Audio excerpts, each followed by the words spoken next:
Welcome to Level Up Laughs, the show where two people with microphones and questionable opinions talk about everything anime and gaming to bring complete chaos. I'm Kieran. I'm Jack. Grab a drink, lower your expectations, and let's get into it. Nippon Sangoku. Oh my god. Oh, this episode. Okay. A pretty Okay. big episode. Yeah. You have the confrontation between, not confrontation, but the meeting of fucking, I forget his name. What was the Emperor's name? I'm not gonna lie, I always just know him as the Emperor. That's fair. The Emperor and Otsuru. I wish I knew his name. Okay. So yeah, Emperor and Otsuru meet. We also find out that Oga's not the one leading the charge against Ryamon. Nope. All the theories that we came up with. Yep, gone. So that I'm very surprised about that. Like genuinely. I would have thought we set up this rivalry between Oga and Otsuru from the beginning. But that just didn't happen. She's going back into her own territory. Yep. So it'll be interesting to see if they survive. Those Yamato soldiers. I think Tyra's son is also up there. But yeah, it'll be interesting to see how they do if they survive or not. I have a feeling all the soldiers are gonna die except them. Just like the main characters. Or the all notable of them? Characters. You think all of them? Okay, maybe not all of them, but it's gonna be they're gonna be decimated. It's gonna be a very small group of soldiers that come out of that, who just managed to escape back to Yamato. Because they are deep within Yamato and completely cut off from their homeland. True. That is true. So I really doubt they're gonna fucking survive.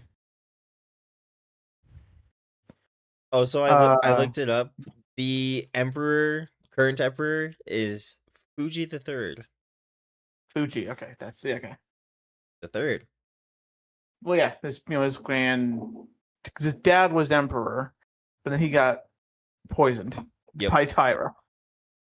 Yep. Now he's terrified of him, and rightfully so. That man is something. Which is so. Yeah. One more thing before we get to the bulk of the episode. Fucking Kaku taking drugs. He did not see that coming at all.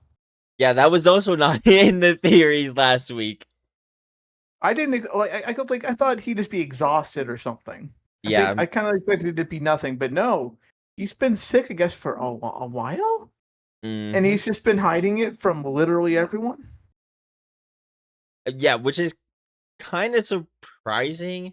I don't know. I feel like somebody would have had to have noticed, but he maybe just he's just like Ataru, you know. He can talk his way out of stuff. Yeah, at the very the worst case scenario is he just oh, I'm just I got a little bit of a cold right now, right? A little pass. Right. You know, and then he just makes sure he hides it better after, right? So it's yeah, that's really surprised me, and I'm kind of wondering if there's going to be any I forget the word, but any problems that arise because he did that. If he's going to be punished for hiding it or taking overdosing on drugs. Is he going to be put on medical leave and be told, hey, you can't be in the army for a while until you're better? I could see Ryumon. Ryumon. Yeah, I could see him pulling him back. That's his friend, you know. He wants him to stay safe. Yeah, but also Ryumon also has to understand that this is Kaku. This is the guy. He's this is his right hand. The guy who basically runs his whole honestly, his whole unit. We might have him still I think they'll probably still keep him close then. keep them close in case they need to make like a big decision or like need like insight or something. They can be I like, could "Hey, sorry to bother you while you're resting, but please help." I could see him being like forced to, like, stay in the capital, but keep like doing like administrative stuff, Yeah, like run this like lead the soldiers still at the capital that serve under Ryamon, and then like maybe Ataru takes his place temporarily, maybe,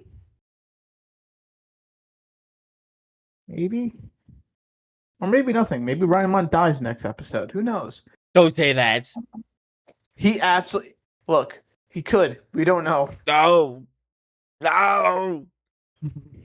That was Look, such a power play. They would not have him do that power play for him to die 2 episodes later. no, but that power play was all about just buying some more time, which it has done. But that time is ending. Yeah, but it was such a sick scene. It was amazing. It's my favorite scene of the whole anime. Beautiful. But It was still, great. I could see it happening. Oh gosh. Like final stand in Fuikoku Castle, I think it's called, or Fuikoku. But yeah, that was yeah. So on to the big part of the episode, like the thing that everyone, at least we were anticipating. Atru and the Emperor. Yes. And man. Well, before that, First- he encounters like yeah. the guards. Yeah, the guard are like, no, fuck off. You aren't getting in here. Right, and then Tyra Also, comes in, and then has him executed. which I do want to point out. I don't think we've seen Tyra execute his own guards, unless it comes to Misumi or to Ataru or whatever. Like, have we seen him just be like, "Yeah, you fucked up, kill him," like without Ataru just like pointing out something and being like, "Hey, right. he's Yeah, fucking right. up." Yeah, you are right. Yeah. So Yeah. I think part of it. So part of this led into like a theory. I think long term, way long, like different seasons. I think future, right? I think Tyra would eventually try and recruit Ataru. I could see that. I could absolutely see that. Right? But also, like, I feel like Tyra's too, like, I know we shit on Tyra last episode about how, like, what the fuck was his plan. It's because he's a horrible guy. He's a bad guy. But also, at the same time, he is an idiot. He isn't stupid. True. But my point for this is, I feel like he's not so stupid that he wouldn't think, oh, well, I'm going to recruit Misumi because he's smart. But at the same time, also, he's not so stupid he won't remember that he killed Ataru's wife and gave her his head. Yeah. Yeah, when he saw him again too, like he said that, he's like, "Hey, I remember you." Yeah. Also, point out, it has been 3 years since they last saw each other. Wow. That is how long. Well, they might have like passed each other, but this is the first time they're like properly talking to each other, which is a little crazy to think about. That 3 years have passed since his wife's murder. Yeah, he really made an impression. 3. In 3 years, he became an auditor and is executing people. Well, at least 3 years, because I can't remember how much time passed between like his wife dying and him going to Osaka. It was like, I think that was like a couple months at least, but whatever. Yeah, he's an otter, kills people. That is. He's moving quick. He's moving quick. Which they bring up during the meeting.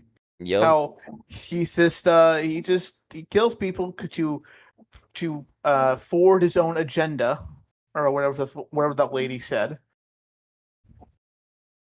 Right. Or yeah, to like improve his own status. Yeah, to like further, trying to discredit him, which then he just bitch slapped her with words. Yeah. God, it's in those moments where you just talk no jutsu, and I'm like, I'm too stupid to get all of this. I'm not For catching real. all of it. I For real. know I'm not. Oh, another thing I wanted to bring up. Hmm. So, well, coming up next in that little scene here was they propose Tyra. Oh fuck. They propose Tyra to lead the raid, right? Or to the Yeah. reinforcement party. Mhm. And Ataru says, "Hey now, let's retreat. Yeah. Holy shit. Let's call off let's just go home." So, That I could not believe that ending. I could not. But no, it wasn't even retreat. It was withdraw from the war. yeah. So, yeah. Entirely. Surrender, like, literally, yeah. Surrender the war to say. Holy shit.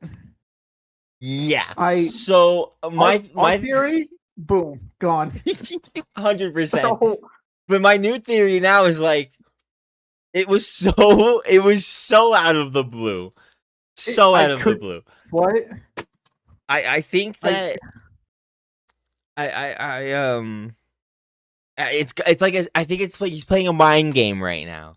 You know, he's playing like reverse psychology on Tyra. Hey, let's pull out of the war, and then they're gonna be like, oh no, why would we do that? And then he's gonna have to come up with some other plan that's not Tyra going, but that's also not giving up. Like I think he's playing it like a longer strategic thing than just like, hey, let's give up the war. Has to be, of course. Right? But that was God. That like that. What if what if it'd be? I know this isn't gonna happen, but it'd be really funny if Autru just guessed the plan entirely wrong. Like he does all this, he does all the mental calculations and thinking's like, oh, this is what Ryamon and Kaku wanted me to do. Got it. Oh my he does god. it.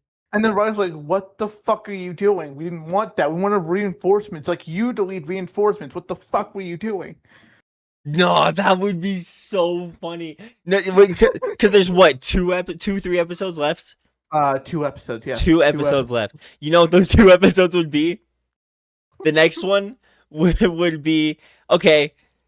Fine, you win, Ataru. Let's surrender the war. Okay, and then the last one is gonna be wait.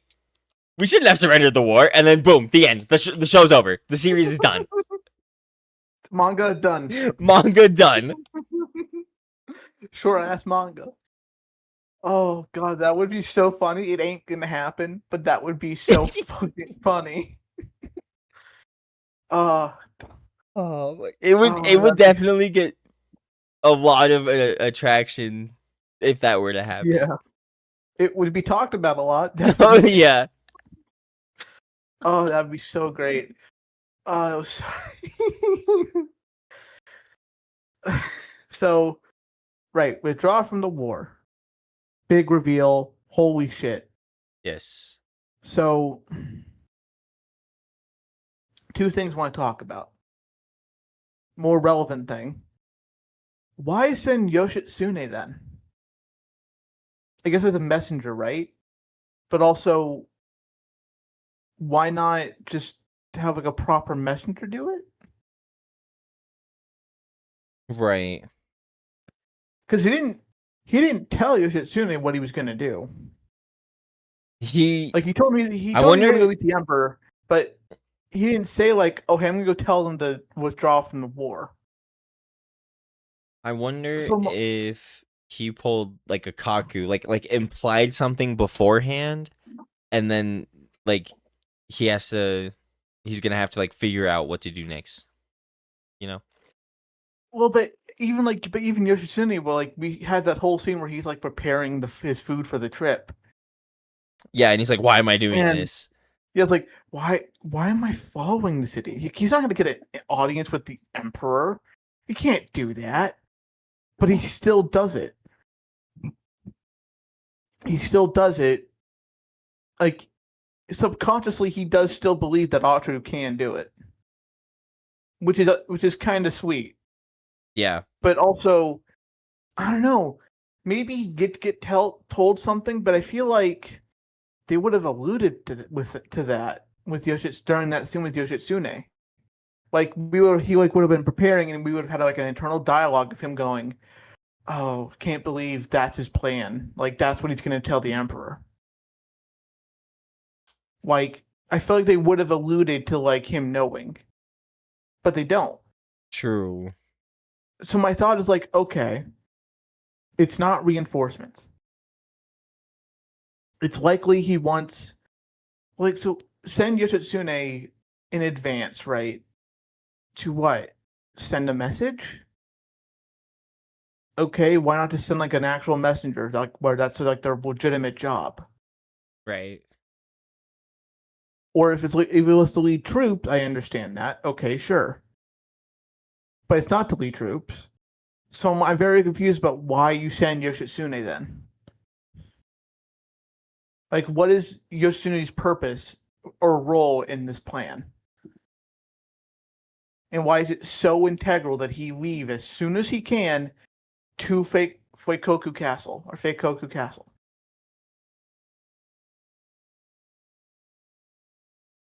The only thing I think would be like, is Yoshitsune, isn't he like Atu's like right hand right now? Not really. They're just close. Oh, they just work together, but they're not. He's not like his They're not right-hand like man kind of no, thing. like they're not like they don't work exclusively together, but they're like they just like they work in similar circles, and then I think it's like they're just similar rank, and they know each other like technically before they enlisted, so it's like they're just friends essentially. Yeah, I And it's don't like know then. yeah, and Atu picked him because it's like he trusts Yoshitsune to be able to do whatever he needs him to do. But what does he need? That's the thing we don't know. And I question if Yoshitsune even understands what he needs to do. He's just going to go. Like he just like he told me to go, man. I'm just gonna do it. He's got a plan. He's smart. I trust it. Definition of I just work here. I just say, fucking you are Yoshitsune. Okay, and then don't know what he's doing. Hopefully that gets explained next episode. Second thing, I'm settled on the fact that Tyra just sent his son to die. He just Yeah. did it. But yeah. Like he just accepted he's gonna die probably, and I'm okay with that. Which is wild. Yeah. Tyra's not a good guy. No, not at all. Not at all. Oh, that does bring in the question. I did think about this question. And I feel like we should have talked about it sooner. But do you think Tyra, with him being like internally placed in Yamato, do you think that he's like more of like, I guess, like a threat to like their idea of like unity than Yeah. the surrounding countries and stuff? Yeah, absolutely. I agree. Yeah, because it just like external threats, obviously problem, sure, but external threats you can like barter with. You can negotiate peace. True. An internal threat, you could maybe like broker peace or something between like with that person, but also it's harder to do that. Like they want something from within the kingdom. They're already inside. Like I feel like this broker like trying to negotiate with that person is gonna be a lot harder than like another nation. Right. And we don't know what Tyra wants. Wants power. But didn't they like have like a whole little thing about how like they don't know if he really wants power? Because if he really wanted power, like he would be in a higher position. Like he has the authority and he's had the chance to move up, but he chose not to move up. But the whole problem with the reinforcements idea is that Tyra would probably be the one to lead them, which means he would get credit for saving the castle. Ryamon would be discredited, and then Tyra would gain control over all of Ryamon's troops, giving him more power. Mm. and also it would give him a promotion as well. Again, problem. Gotcha. Like he just wants control and power, really. See. Yikes. Yikes. That's what I That think. is not good. Yeah. Admittedly, he has a lot of it already. He almost essentially controls the kingdom already, because with the emperor being under his thumb. But Yeah, he definitely has. I feel like if you control the emperor, you control everything. the only problem he has is Ryamon. That's like his only opposition at all.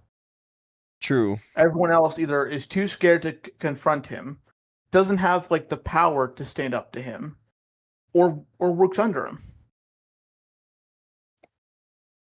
But Ryamon's like the only one who just has that legacy and power, and is willing to stand up to him.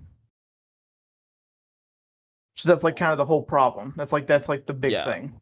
And he's like low-key on his deathbed. The doc said he was fine. He was recovering. See, you said that he was good. No, I'm saying he's gonna get killed in the invasion of. That's what I meant. It's like when Say attacks, he'll get killed then. That's what I meant. Sorry. Like he's not gonna die to his injuries. No, he'll live from those. But like when Say invades, he might die during that invasion. I see. I'd believe it. Because I could see him being like stubborn, like I don't want to leave, and my soldiers are still here. True. Yeah, because the whole country's already pretty mad at him for fleeing the abandoning Tyra's son and people and the soldiers in that one castle. That was a setup. Wait, that was a setup. It was but to the general populace, all they know is, hey, this castle surrendered and wanted Yamato's help and protection. Like that's what they know. And then they hear, oh hey, he didn't follow along, and if he did, maybe the soldiers we sent up there, would it be okay? Like, yes, they know that it was a trap, but they also know he didn't follow through. He didn't go up there, and then if he had, maybe they would be okay, those soldiers. Because a lot of soldiers did die up there. Yeah.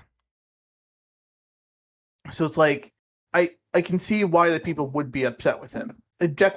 Logically, makes sense what he did, absolutely. But I can see why people would be upset. Why like the general populace would be upset. I suppose so. Because you got to remember, they're just getting like news reports, right? And also, there's no, maybe not even that. Because remember, this is like medieval-esque times. Oh yeah. So like, information somehow gets along somewhat fast, but also, I guess not. Maybe for Say it's better, but yeah. So all that happens. Only thing I have left is fucking Ataru's like the rumor about him like just killing people, like misusing his power to execute people. Oh yeah. That's like the last thing I have. Because I found that kind of interesting. Yeah. Which like we know that's not what he's. I don't think that's what he's doing. No, like he's killing people. Like he is. It's just he's very strict about the law. Right. And I think what like other soldiers see this and they're like, well, come on, man. You know, they're serving their country. You could give them a little slack. But he's very much like, no, if I do that, then we lose the trust of the people and yada, yada, yada. It's just, he's much more hard line on like these rules and laws of the military of the country. Whereas all the other soldiers are like, they're not hurting people. They're not killing people. It's fine. Right. So to everyone else, it's kind of like, interesting. It is also generally doesn't look great when you've executed so many people in such a short amount of time, even if they all deserved it. True. We see him just the whole montage. Yeah. That's crazy. Yeah. And they even bring up the fact that he executed that one guy who he knew. That Yeah. he actually knew well and was kind of close to.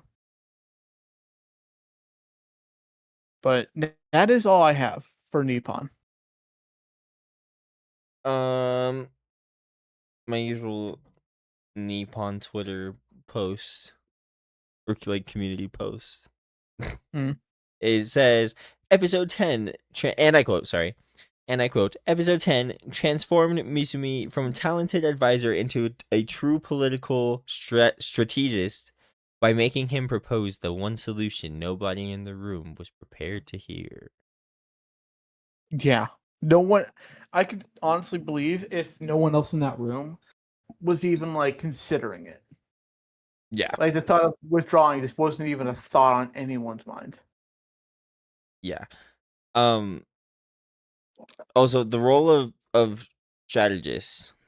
I don't know why I said strategist. Strategist. The role of strategist.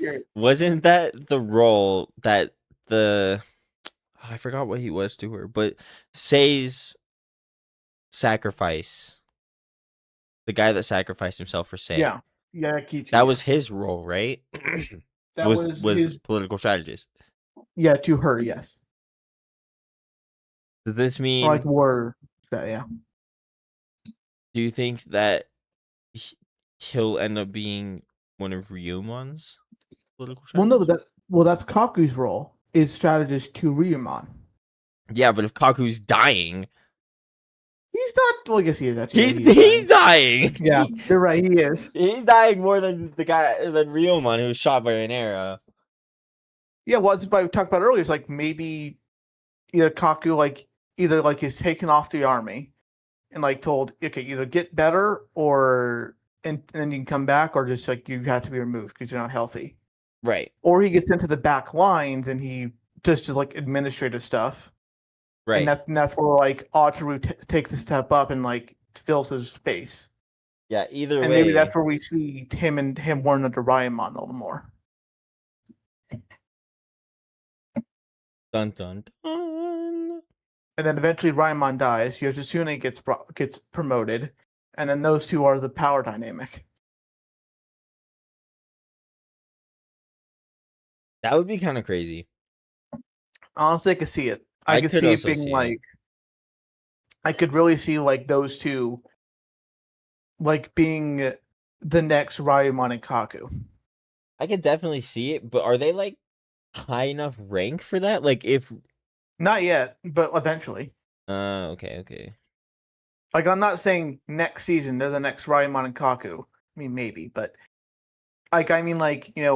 15 years in the future. Right. That's what they are. To Japan as a whole, that is what they're seen as. Right. Yeah, because we had that whole talk last episode about the winner writes history. Yeah. So we'll see. That's all I have for Nippon. Okay.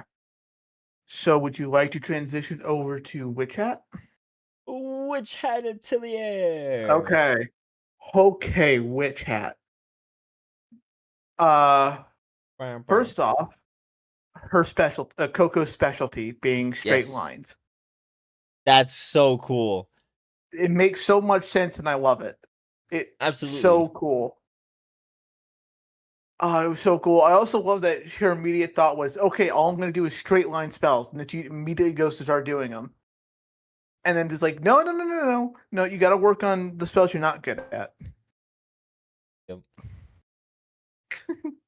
And she's she looks so sad, oh, damn it. So, thought that was cute. And then we have Agat. I forget what scene this was, but she talks about how committed Coco is to learning. Oh, yes.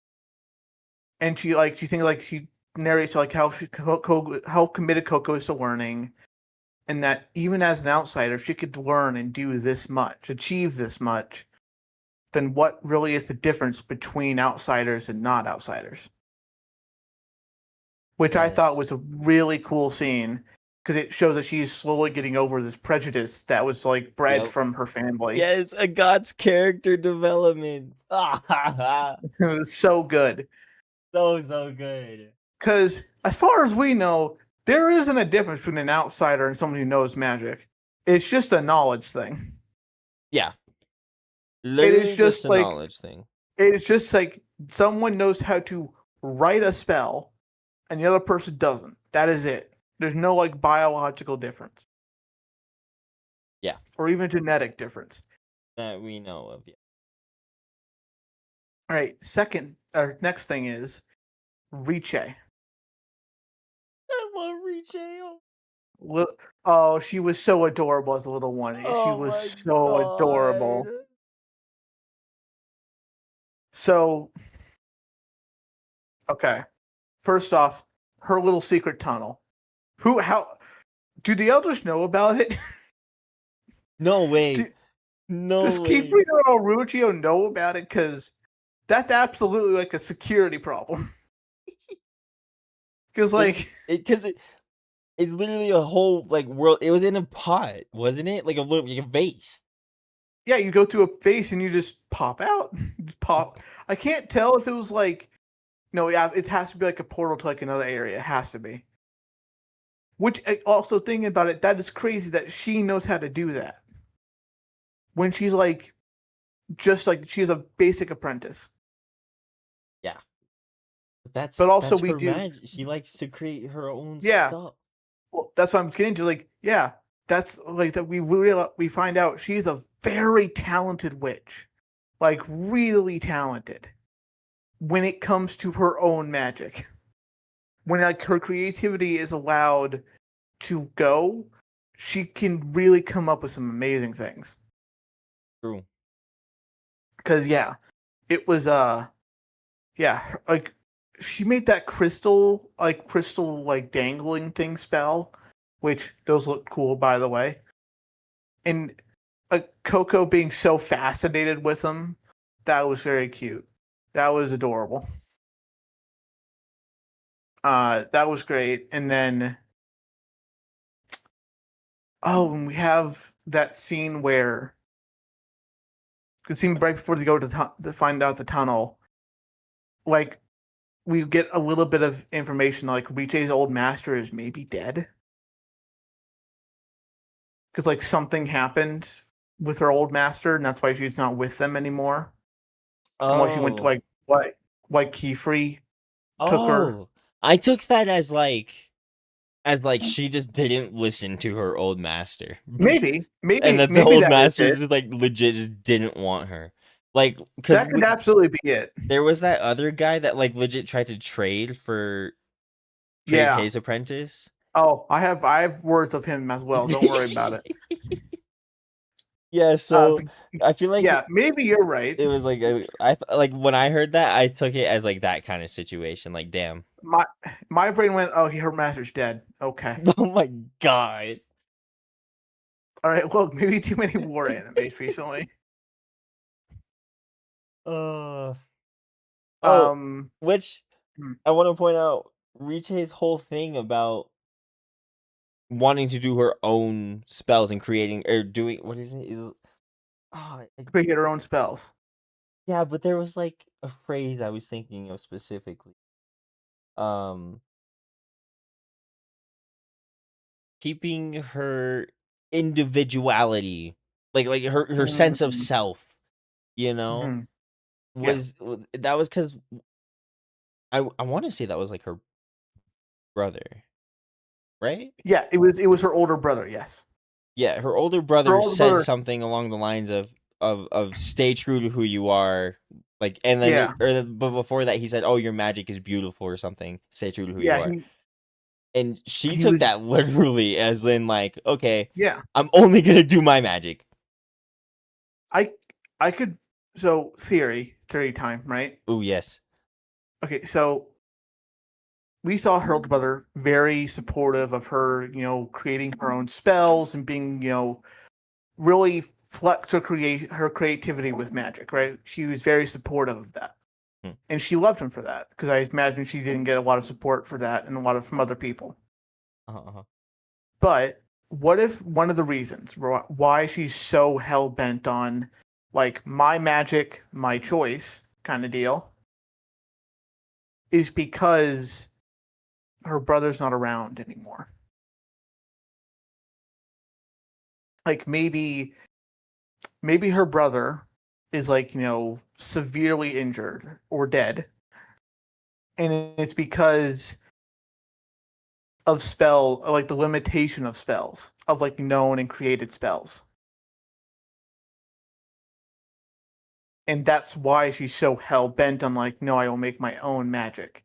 To one, maybe to save her brother if he's like injured or sick or like in a coma, or because she doesn't want to dishonor his memory of of using pre-made spells. I see. Or maybe like her brother died because he wasn't allowed to use his own kind of spells. Like he had to be his master was very strict on like, oh, you will use this spell. You will use like the pre-made spells from books, and you will only do this. And that what led him to like maybe dying in like during a trial or during something happening. Yeah, he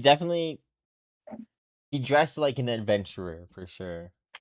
Yeah. And look at the last time we see him, he is going towards his master. Was he going towards his master? Yeah, because he had his apprentice robes on. We saw adult witch like above him. To me, I took that as, oh, that is like his master, like that is like his teacher. Not gonna lie, I didn't even process the adult witch. When I saw that scene, I was like, oh, he's just like walking away into light. Oops. Yeah. Pay better attention, bro. Come on. So yeah, Rite's whole backstory, it's sad, but also she's fucking adorable when she's little. Holy crap, she's adorable. Great. All of them were adorable when they were little kids. It's really cute. Mm-hmm. Even now, dude, the way that freaking Rite was like, you tricked me. I didn't want to take this test. I was like, she can't take the test now. Like, you can't make her now. What do you mean? She was cute there, but also she was pissed. She was pissed. Exactly. That's why I was like, fuck, dude. If I was him, I would fold. I would not make her take the test. She felt so betrayed to that because of that. But okay, getting to that scene of like them getting to the testing grounds. Mm-hmm. First off, the fucking illusionary cloaks are so cool. Oh yes, I agree. Like that was so cool. How she was just a giant brush buddy. That was awesome. And fucking the little one was like, "Oh shit, hide." It does make me wonder: can a brush buddy get that big? That is, well, you would think so, right? Right? Like it had to. Like obviously, it like she can conjure up the image. Yeah, but when we see her do it with the birds, she's around the same size as the birds. That's what I mean. So it's like maybe copy thing. She turns into like the same like rough age of that creature. So like that's like what an adult brush buddy is gonna look like. Oh my god! If a brush buddy is that big, they're gonna need to get a bigger place. That would be so cute. Well, Coco will need to get a brush bigger buddy place. is in my top characters. I don't even care. But it's adorable. Brush buddy is adorable. Give you that. Oh wait, actually, speaking of this Proctor. Oh yes. Oh, I know what you're gonna say. You know what I'm gonna say, Liv? Yes, because you told me earlier this week. Would. Yeah, I know. Would. You know this isn't the first time we see her, right? Really? When else did we see her? when Kiefer went to the Great Hall early on in the season to Oh, that was like register 5 seconds.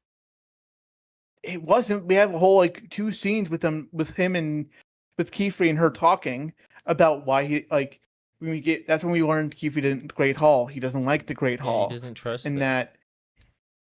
Yeah, but I'm just saying. Come on, man. Like, It was a whole scene of them together talking. but there's a difference between yapping and casting spells. Wow, you saying talking scenes aren't interesting? Wow, Kieran. Wow. There's a reason it took me 8 episodes to get into Nippon Sangoku. Actually, I think it was. Actually, it might have been 8. You're right. 8 out of what episode are we on? 10, 11? 10. So, yeah, not the first time we meet her. It is interesting that she's proctoring the test, which I think means there's no one witch proctors the test. Like it changes. Yeah. It's like who's available. Yeah, there's got to be for like no cheating purposes. That and also like no favoritism happens. Because as we Oh, yeah. also learn, a witch can take a trial multiple times. True. Also, do you remember his name? Nope. Yunin. Yunin. Eunin. Poor Yunin. Also, I'm going on my tirade. Fuck this fucking witch, man. He is an asshole. Dude, he is. God. He really I was like, is. God damn. It's like, oh, if he doesn't pass, don't even bother coming back. Damn. Okay. Part of me was like, are we getting another witch under Kiefer? Are we getting like a 5th witch? Honestly, I could see it. So I feel bad for him. I feel bad for Yunin. He has it rough. It sucks for him. Because he also thinks very lowly of himself as well. Yeah. Well, it doesn't help when your fucking master, the guy who's like teaching you how to be a witch, the guy you probably look up to, is just like, you suck. You suck. You failed this twice. You fucking don't deserve to be a witch, but I'm gonna keep training you in the hopes that you like do something with your life. Yeah, that definitely does not help. No. It also seems like, well, maybe he's potentially that guy's only apprentice, which even worse. Because at least he has if like say like Coco's in that position, right? Or like Kiefer was like that, at least it'd be like Riche, Tetsuya got to comfort that person if they're like struggling. True. If Unit by himself, all he has is this guy yelling at him and like berating him. He's got no one else there to like balance that out. Ew. I know. Second thing, Kieran. Is Unit gonna survive whatever the fuck the Brim Caps have planned? That's a great question. Because I could very much see, since he's like, he just got introduced, I could see them being like, okay, we don't want to kill off the Proctor. She connects Kiefer, right? So instead, we're gonna kill off this kid that we just met to like establish the stakes of this. Oh, I could totally see them doing that. Be like, look, hey, like the dragon thing, no one died, so we're gonna establish now that this is life threatening. Like we're making sure you understand they could die. The Brimcaps would, Because they are going to attack they're attacking this trial. It's been established. Yes, and it's also the leader of the Brimcaps. No, I don't know if it's the leader, but it's the one with the eye mask. Well, yeah. There's the one with the eye mask, but then there was a scene in, I don't know if it was the last. I think it was this episode. I think it's this episode. But I don't remember. It was after the end credits, right? There was a scene where it's like literally like a shadowy figure kind of thing. Yeah. And supposedly that's the leader of the Brimcaps. So they're getting involved now, no?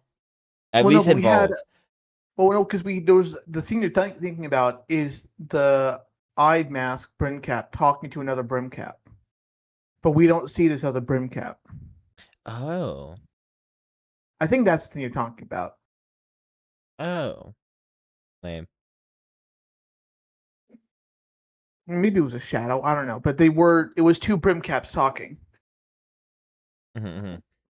And because I think they were talking about how he had failed to with like the ink bottle thing, but then they're like, oh, but we have this plan, for the trial. But yeah, and do you know? Also, have to ask, do you know what this trial's about? I don't remember what this one was. I know God that damn it, each one is for Kieran! different things. I know, God for damn, each one is different things. come on, man. There's so many. Okay, first trial. Oh, wait a Just second. No. This one is so that they can use their magic in public. Yes, but what are they testing them on? They have to. It's like a labyrinth thing.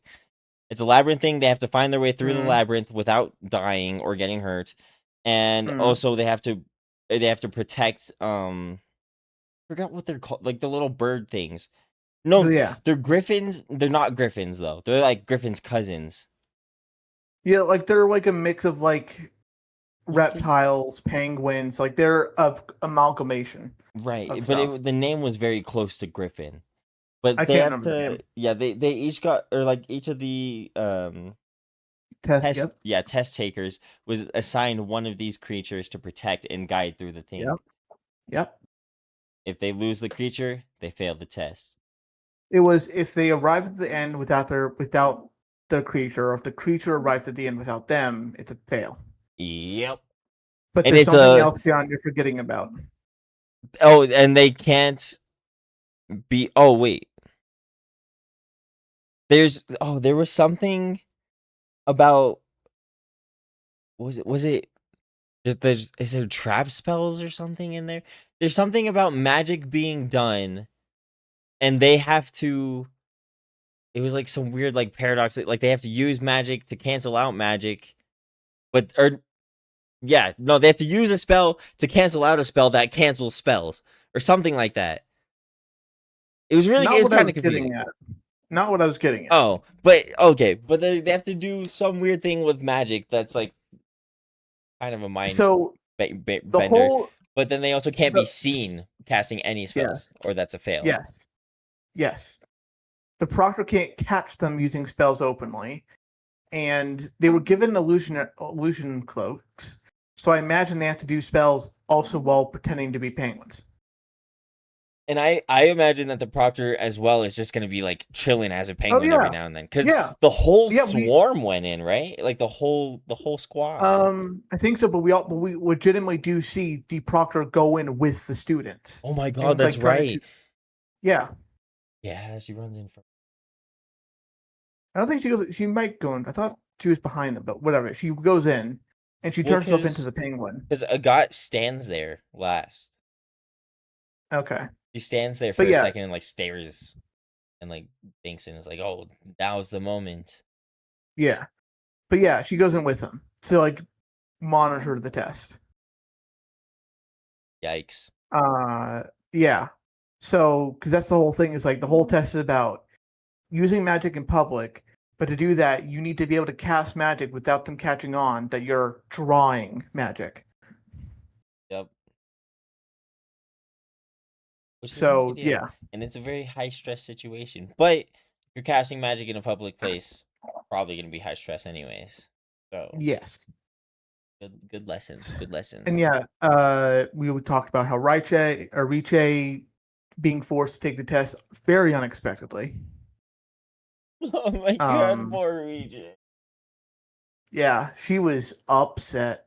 Very upset. What did she say? She was like, she said something along the lines of like, if I fail this, or if I don't like this, and I fail, I will never forgive you.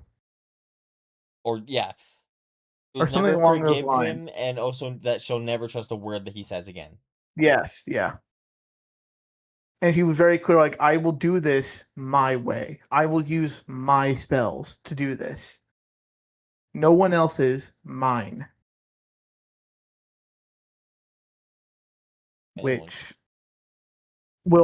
which brings me to my last point I have for this episode. What kind of spells are we going to see her use?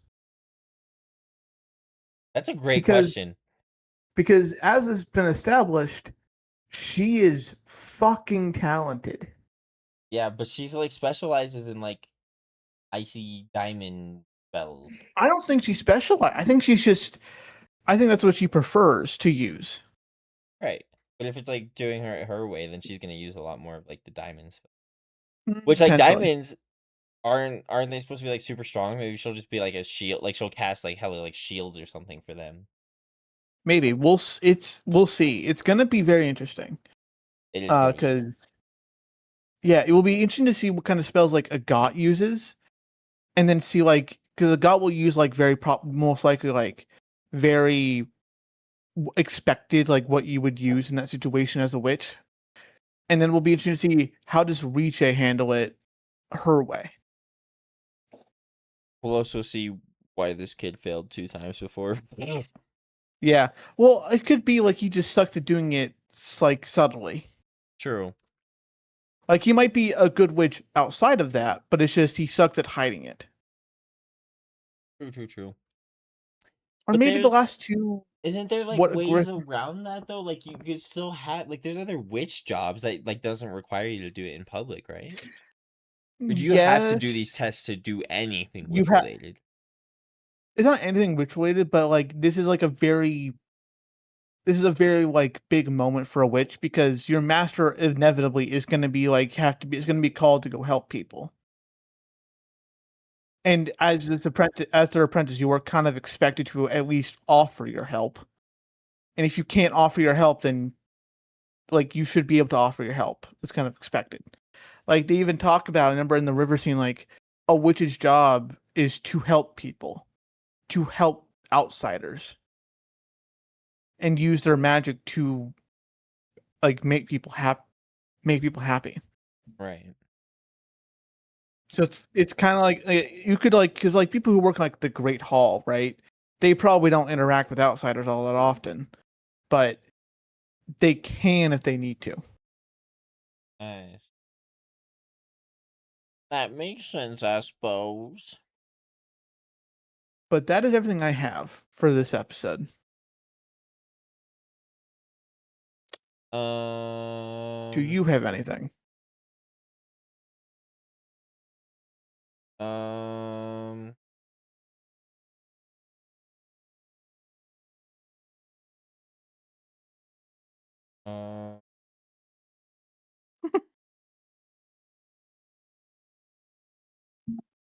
Oh, this week's Witch Hat Twitter post says, and I quote, it's talking about the like the world in the pot, like Riche's little hidden world. Yes.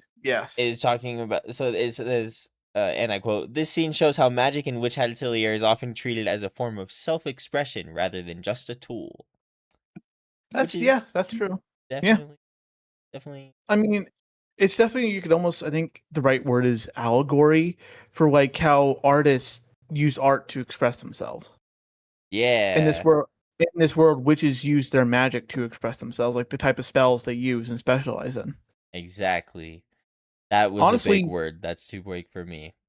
Well, I might have misused that word, but because we like honestly the whole episode's about that because it starts with Coco realizing what she specializes in, like what she's good at, the type of magic she likes doing. Well, she likes all magic, but still.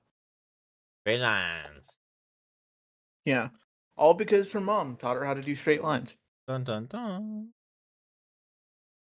But I think that's everything. What did they do again? They just work on like clothes, right? Oh, they like make clothes, cut garments, clothes, fabrics. Like that was like their big thing.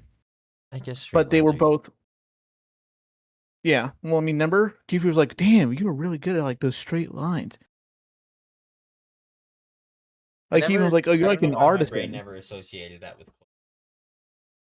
Well, yeah, it makes sense. But it does make sense. It does make sense. Yeah.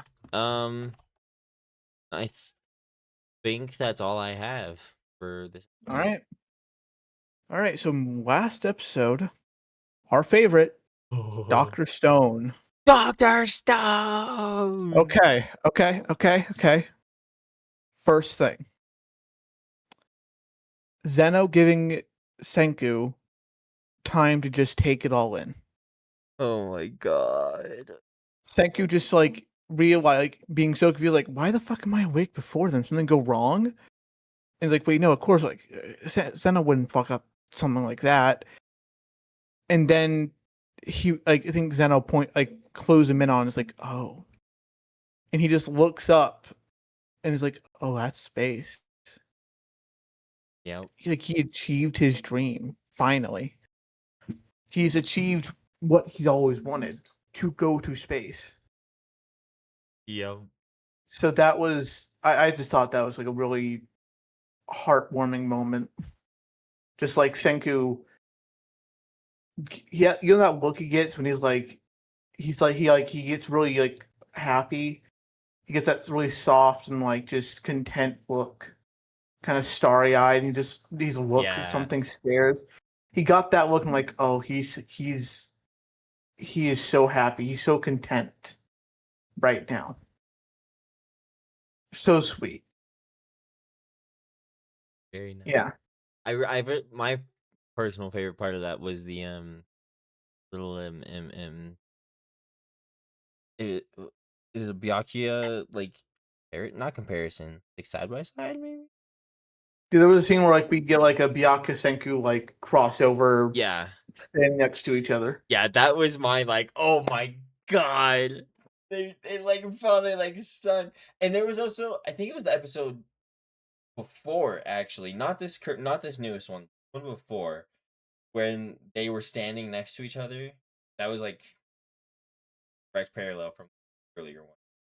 I brought it up last time. I meant to. This is where you gotta take notes, all right? So you hit all the points you want to hit.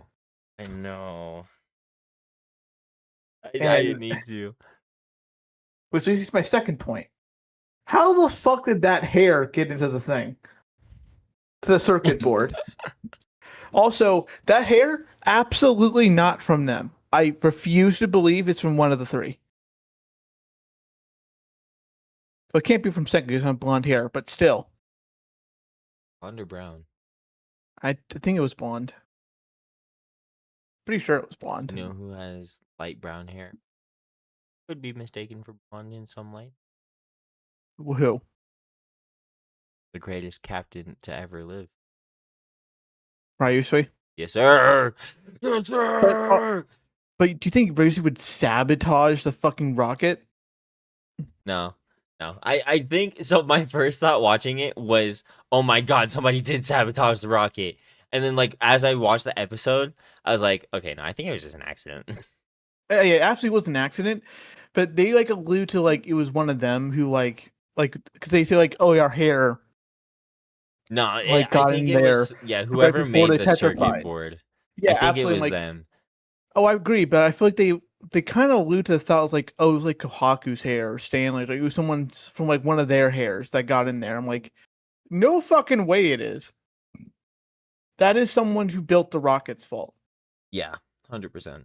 But then they got petrified when they activated the Medusa. Also, very convenient. Ryusui just had the circuit board, had a circuit board ready. Well, yeah, I thought about that. I was like, fast did they? But my thought process was like, they literally must, because they said down on Earth like that they heard everything. It was Yes. it was them in space that was cut off.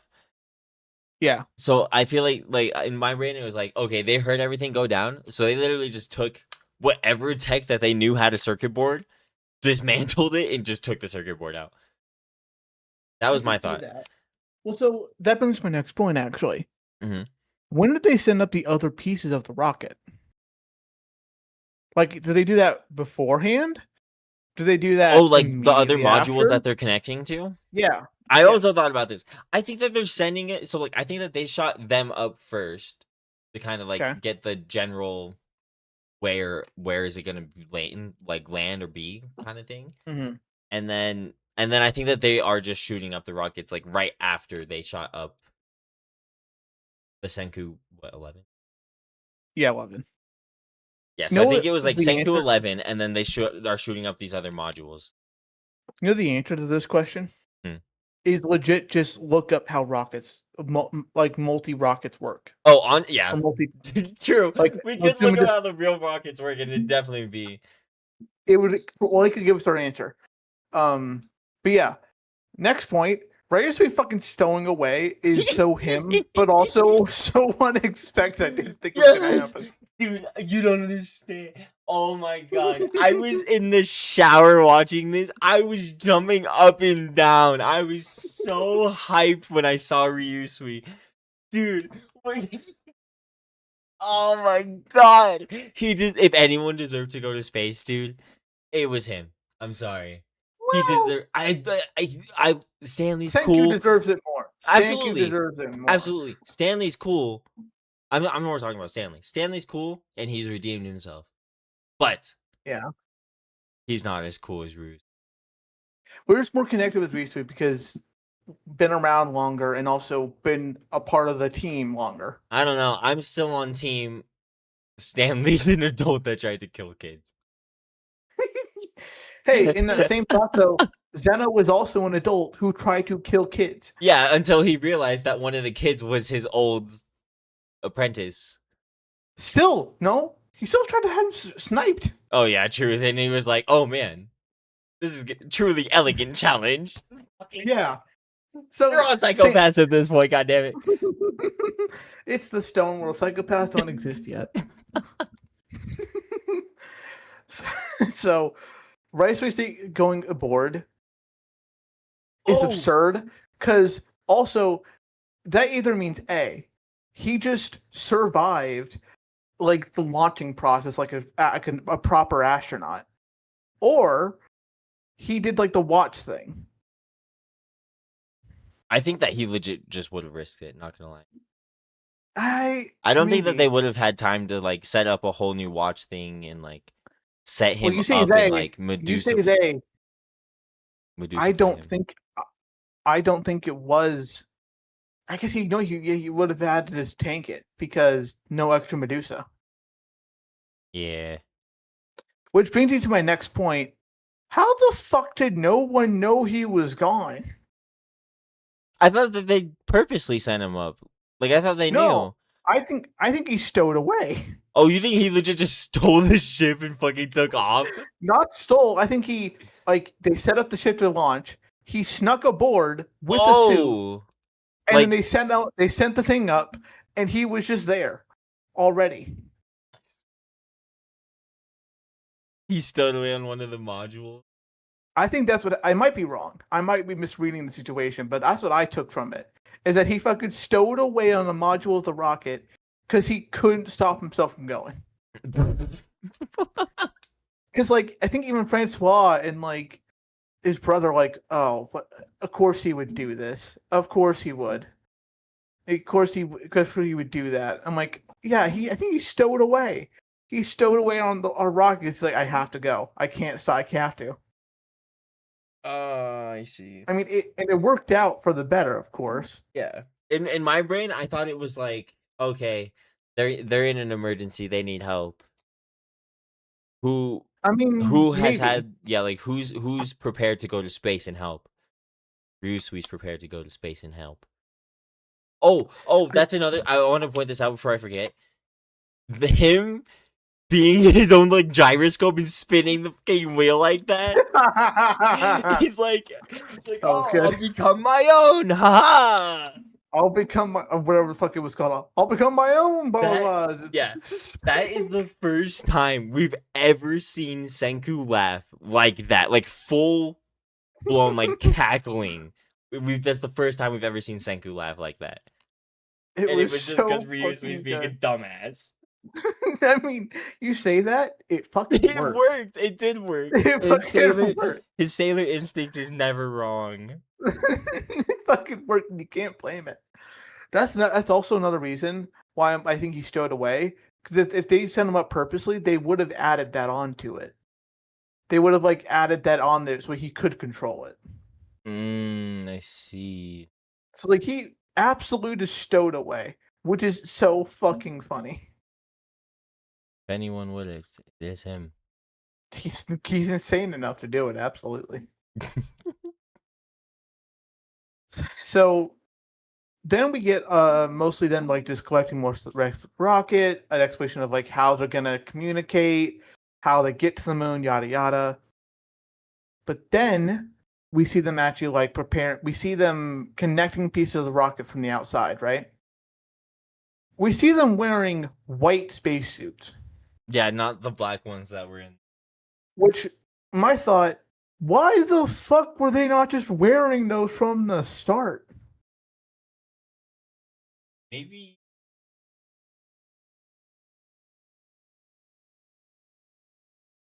I mean, I don't really care. Do they? But Well, I'm just do we see them in the black spacesuits still? We did. yeah. When Seku first like awakens, he takes it off and he's still wearing the pants. My only thought would be the white suits are for like short term space, like spacewalks kind of thing, and then like the black suits are like thicker, more insulated, like for longer term exposure, I guess. I can see what you mean. To expand on it, maybe what it is like the white ones are more maneuverable, so they use them to like do stuff Yeah. outside if they need to. The black ones are for like if they need to like for like the launch and landing, like they're more protected. So like if something does happen inside, like they don't get Yeah. damaged. Yeah, that makes sense. That's like the only thing I could see. But I just in the moment I was like, what the fuck, guys? Why don't I just wear the white ones? What? Come on, they look so much better. You know what? That You is true. agree. These their spacesuits do look goofy. I'm not gonna lie. The black ones. The black ones, yeah. They look like the Michelin Man. They really do. They just look like the Michelin Man. I'm sorry. So Yeah. then we get to them on the other side of the moon, about to land. Kohaku mentions about how it looks beat up, and we get the lesson about asteroids hitting the moon, protecting Earth, yada yada. Then it's revealed who is actually going to land on the moon. Because initially it was just going to be the three of them, but now that Ryusui's there, they have an option. They have a choice. Do they have like Ryusui replace someone, like replace Senku, so that way it's a more combat ready team down there? But they decide against that and just have him stay in the rocket, which I found interesting because I think it's the right move because that means you're splitting up the pilots. True. And with how they did it, with like leaving part of the rocket like in like floating around the moon's atmosphere, like or orbit or whatever. Yeah. It would definitely be easier with a pilot in that and a pilot in their ship when they have to go back to the. Yes. Well, so that brings me to my last point of the episode. Mm. It's kind of it's a question / like theory. Mm. So, first off, Ryusui obviously wasn't meant to be in space with him. Like that he was like that was not part of the plan. Mm-hmm. So how does him being in space change it? Change like how things are gonna how does that change their plan? I feel like it doesn't change it that much besides just having an extra pilot. Yeah, just like a backup plan. I don't think it changes too much either. Yeah. Second thing is since he is staying in the rocket, right? Mm-hmm. That means if something were to say happen to Stanley, right? Like when they confront Y-Man, Stanley were to say die.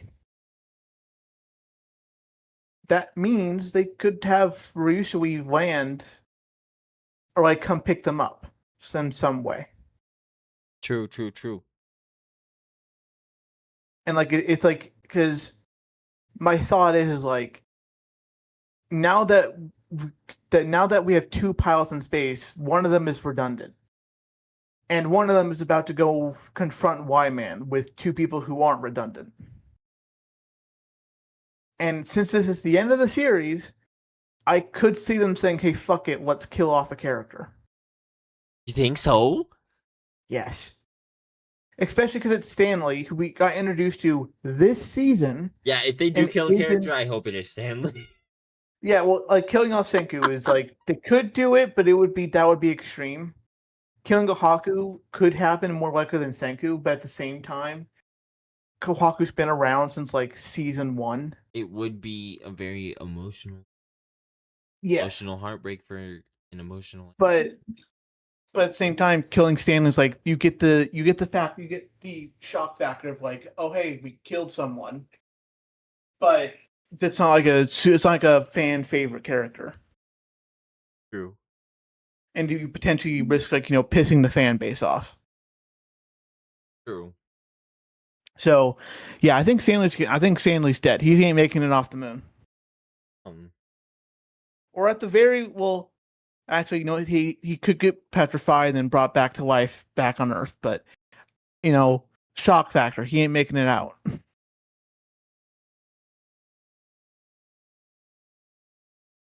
Damn. I honestly didn't think about that. And then Ryusui's gonna have to find a way to save them from the rocket, whether that be landing it or remote piloting the thing they brought down to the moon, whatever it may be.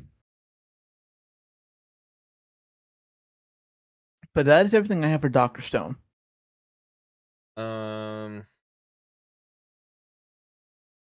Last thing I have for Dr. Stone is also very excited when when they landed on the moon and Senku had to come up with his first thing to say. I was from the bottom of my heart hoping that he was gonna say I was hoping that he was gonna say get excited. And he did. Didn't we? Yeah. Yeah, he did. He said this is exhilarating, get excited. And I was so his classic line. His classic line. He had to. It had to be that line. Yeah. If it was anything else, I would have been so disappointed. But that was just the cherry on top for that episode. It was a very Senku thing, yeah. Oh my god. Fucking Taichi this quoting Neil Armstrong, guys, say that. Guys, say this, it's original. I already know that when this show is over, I'm gonna rewatch it a million times. Yeah, it's so good, man. It's gonna be my new bedtime show. I'm gonna see the science team in my dreams, and they're gonna teach me how to be a genius. Yeah, sure. Sure. You definitely that can be taught. Yeah. That's with your dumbass. That's all I have for Dr. Stone. Okay. So I think that means we're good on anime. We're done. And that is this week's newest anime episodes.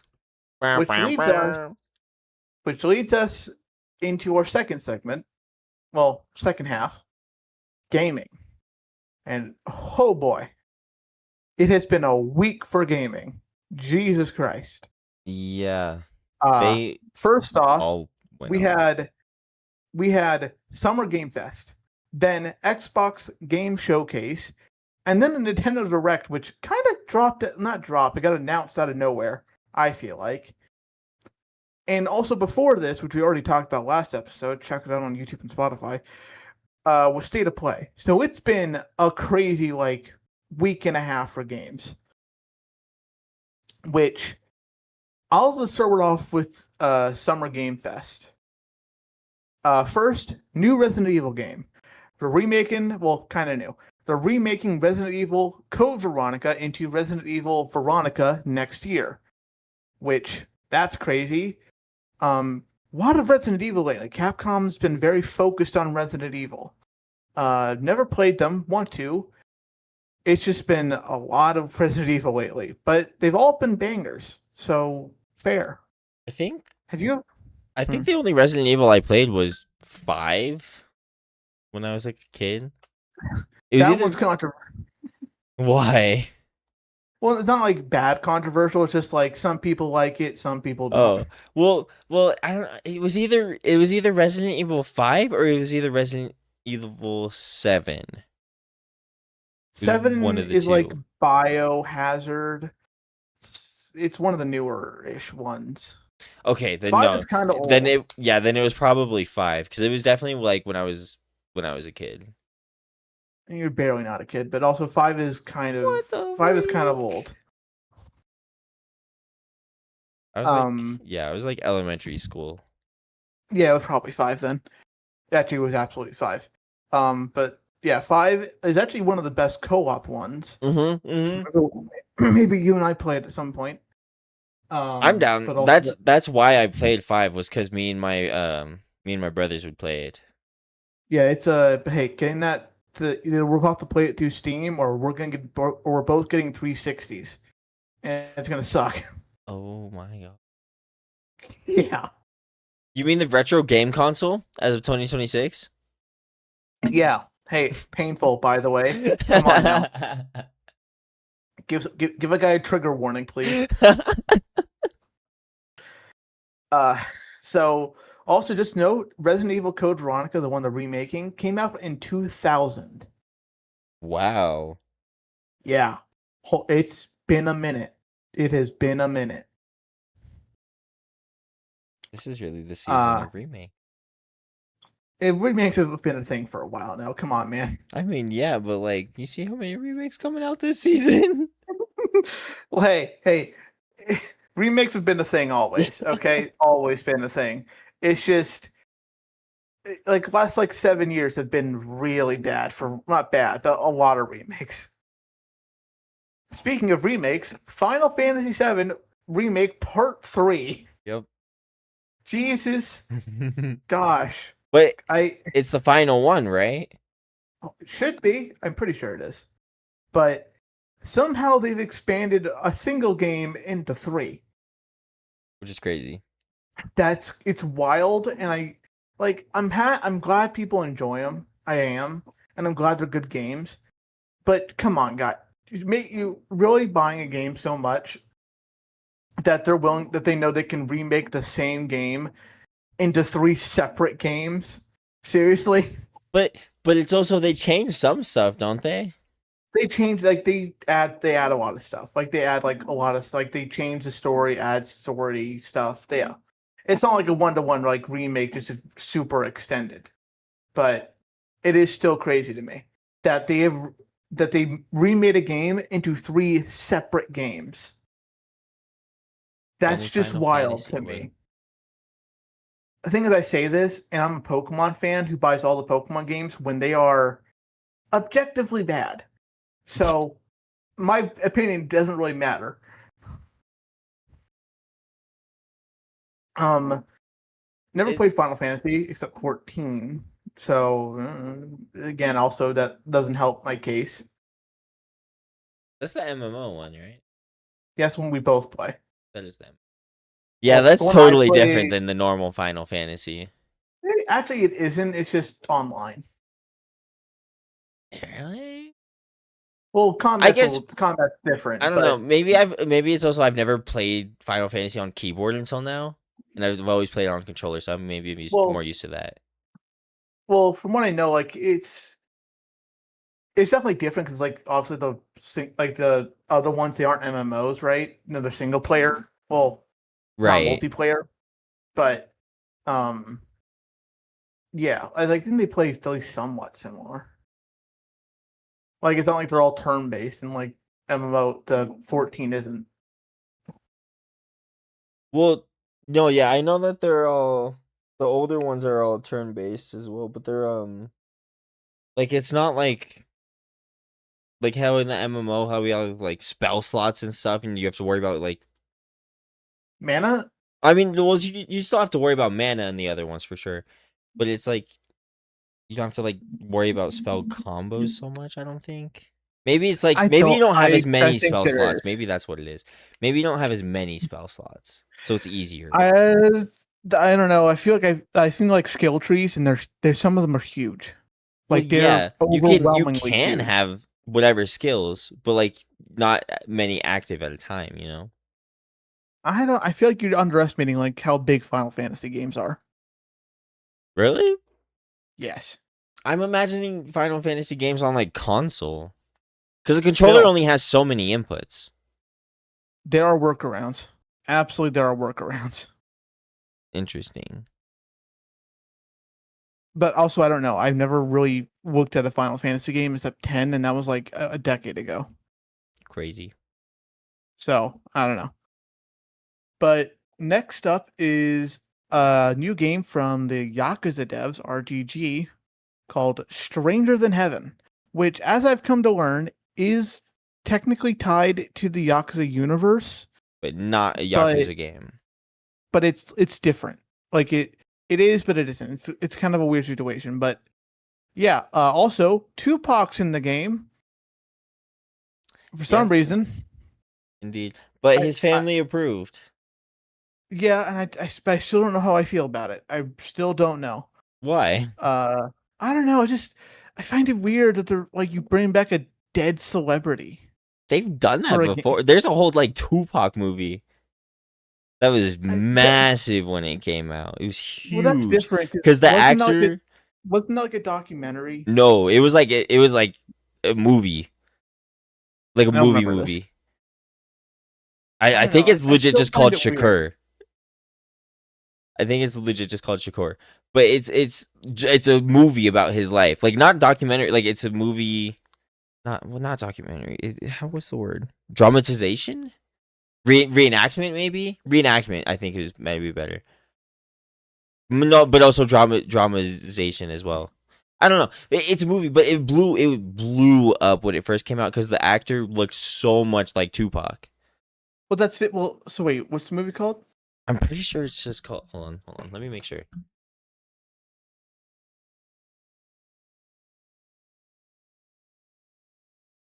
Nope. Go Shakur. Yeah, I searched that first, and then it came up with some random Yeah, boxer.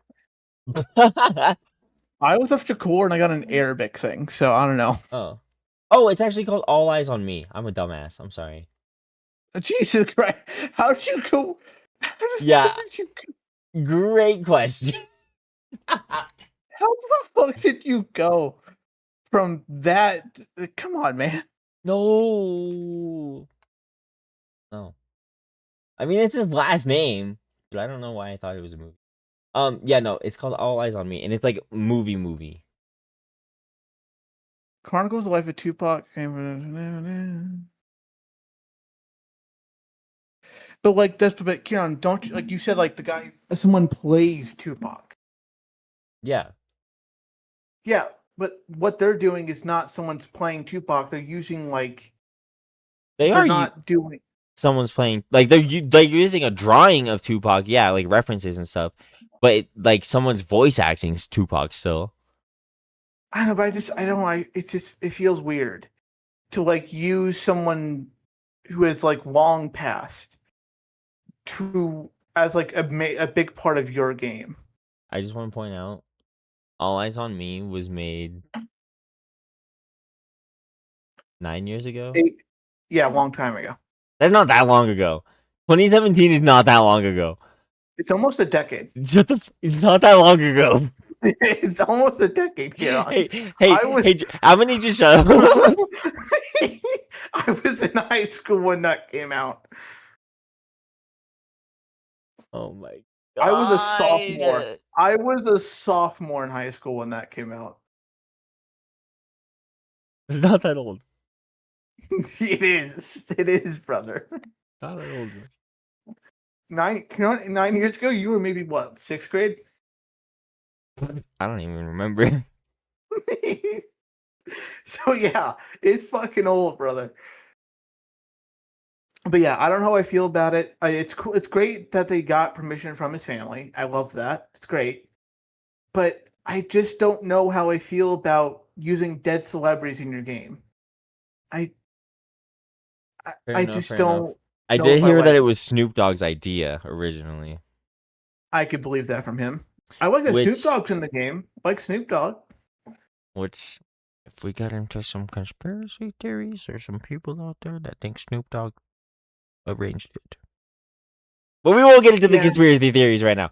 Anyway, That's after. That's after. That's the late night. that's the late night podcast. That's after dark. That's the after dark one. So I think it's cool. I hope the game does well. I might check it out. It's January 15th it comes out. I really like the art style. Yes. It seems like a very RGG art style, which is not a bad thing in any way, shape, or form. What is RGG? Yakuza. Just okay, like that whole yeah. Like that's all they really make is Yakuza games. I see. Yeah, I like it, but it's like it's new. I think just because it's newer than the older ones, that it looks good. Me. I mean, even the older Yakuza games don't look bad. Like Yakuza Oh 0 yeah. doesn't look bad. Oh yeah. It doesn't look bad at all, especially for like when you think of it when it came out and stuff. Yeah. But like seeing what it looks like now in today's graphics Even then, I think it looks fine. makes me Like, want I to think- lick my screen. Like Yakuza 0, I think, even by today's standards, looks good. Yeah. Well, when did it come out? 2020? Really? That's actually Maybe not long ago 2019? at all. I don't know why I thought it came out way longer or way before. I might that might be wrong. I don't remember exactly when Yakuza 0 came out.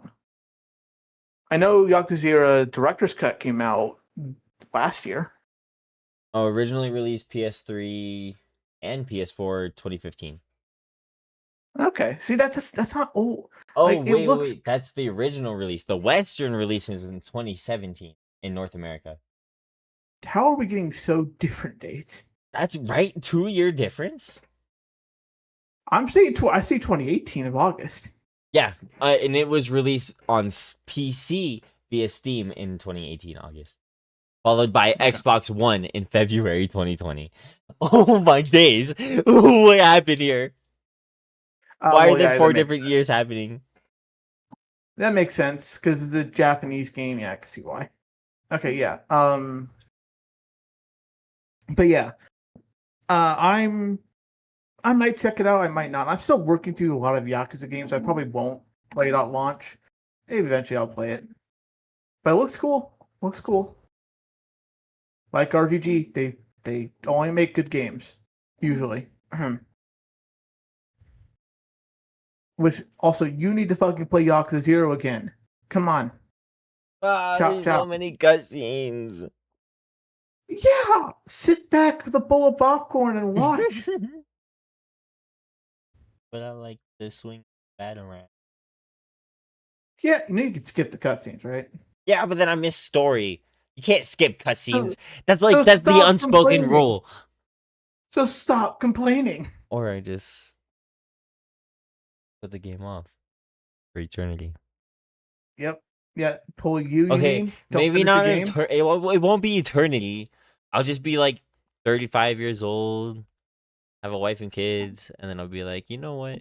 Oh, you Today's the think you have day. time to play? You think you have time to finish a Yakuza game when you're 35 and have children? Yeah, and then I'm gonna be like, today's the day. I'm gonna be like, son, sit down. You're about to witness peak, Oh. and then I'm gonna you're gonna- I'm gonna play the Yakuza game. Oh, you're gonna let your child watch Majima and Kiryu stab people in the Yeah. chest? Watch Majima beat someone's head over with a baseball bat? Not gonna lie, I've seen worse. You're gonna let your kid watch you go to a strip club and look at women very scantily dressed? Okay, well, I'll make them close their eyes at that. Wow, Kieran. That's kind of parent you're gonna be, huh? I'll make Damn. them close their eyes. Like they're gonna listen. I'll have it in Japanese. They can read. Not if they close their eyes. Oh, like kids are gonna listen to you and keep their eyes closed. Bruh, I did it. I was a good child. Yeah. We'll see how that goes. Crazy. Anyways, getting away from you not beating games, we have what my favorite part of Summer Game Fest was Wolf Among Us. Yes. Dun dun dun. Wolf Oh, Among Kira. Us. Which one was this one? It is that werewolf, like big bad wolf, Red Riding Hood style game from Oh Telltale. yes, and the Telltale. Yep. Oh, brother, you don't. Oh, I've been waiting for Wolf Among Us 2 for so long. Oh, I'm excited. Oh, I'm so next year. Oh my, I'm so fucking hyped. And they're remastering the first one. Bro, the first one's like it's like a decade old at least. Oh, I'm so fucking excited. I only played one Telltale game. It was like one of the Walking Dead games, like when it first came out though. I believe it. Those were like their most popular ones. Yeah, but it was like when that series was first coming out, it was free. Yeah. And it was like the first episode was free or whatever. I Yeah. played that and it was really, really fun. But that's my only experience I've had with these kinds of games. Oh, bro, back when Telltale was still around, they like released games. I I got every game they put out. Played them all. I played them. It was so fun. I loved those games. Like I would play through them. I would watch people play through them, see what different endings they got, what choices they made. I loved those games. I was so sad when I heard that the studio was shutting down. Oh, it was so sad. But to hear they're finally making a sequel to, in my opinion, the best game they released, or at least one of the best games they released, I'm so excited. Especially now that we have like not a set date, but at least an idea of when it's coming out. Mm-hmm. Oh, so excited. So whenever those come out, I will play those. I will buy them and play them on release. Fair Easily. enough. And I'll buy them for Xbox, get achievements. Also fair enough. Next up, Attack on Titan 3. Yes, I didn't know that there was a 1 and 2. Same. I feel like I have heard of Attack on Titan games, but my brain just never really like computed that they were still making them. Well, I mean, I've heard about Attack on Titan games, but I've just always thought they were like fan games. I've seen more like Attack on Titan fan games than anything. Yeah, I was very much like there's a third one first off, and also I guess they're well received enough to keep making them. I guess. True. Also, I haven't seen Attack on Titan, so I guess you know what? Fuck, I won't play. I won't watch the anime. I'll just play the games. Get the story that way. That's a crazy take. Oh, didn't you have an opinion on the third game after you saw it? It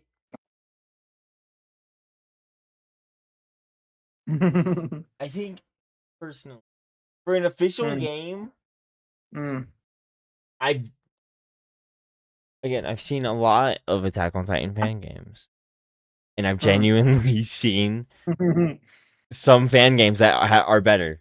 I'm not gonna lie. Ooh, I can't lie. Burn.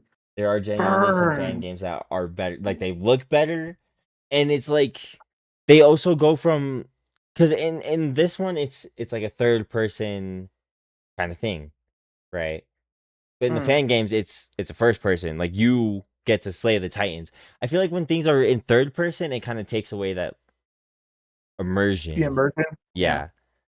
But when it feels like when it's in first person and it feels like you personally are like taking down 100 meter tall beasts, I think that makes it more fun and more cool.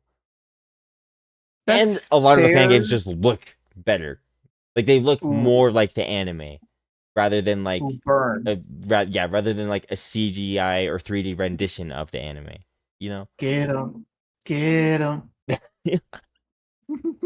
That's my hot take Get on the him. Attack on Titan game. I don't know. Burn. Roast him, Kieran. Roast him. Roast him for dinner. See, I won't play that. But are you gonna play the Attack on Titan 3 game? I don't think I will. No. Oh, shocker. Yeah, But I that think I'm comes gonna out pass. July 1st. That comes out July 1st. Can I get it? Pre-orders are probably up by now. True. Next, we have 2 Star Wars games. First of which is Zero Company, a strategy game, which I don't think you like strategy games that much.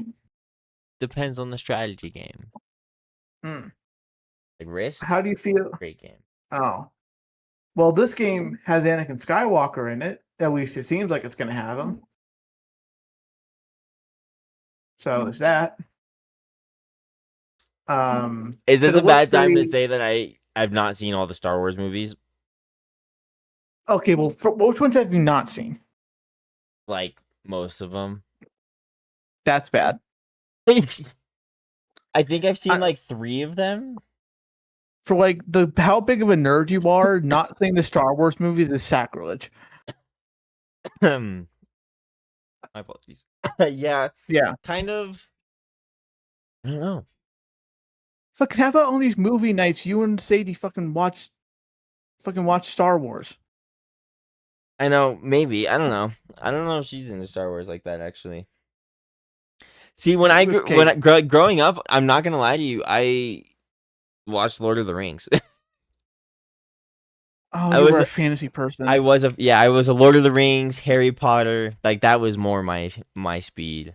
Oh, okay. But I don't know.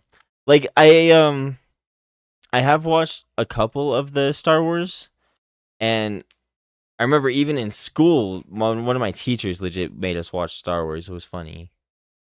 But yeah, I don't know. I don't know. Oh wait, haven't you seen the whole like animated show of Star Wars, like Clone Wars? No, I've not. Oh, never mind. I was thinking about starting the anime that they had, but you guys said that it was not good, so I did not start it. Which anime was this? I forget. It was like I think it was like the Samurai Jedi or something. Oh, Like it was that okay. one. It's cool if you know Star Wars.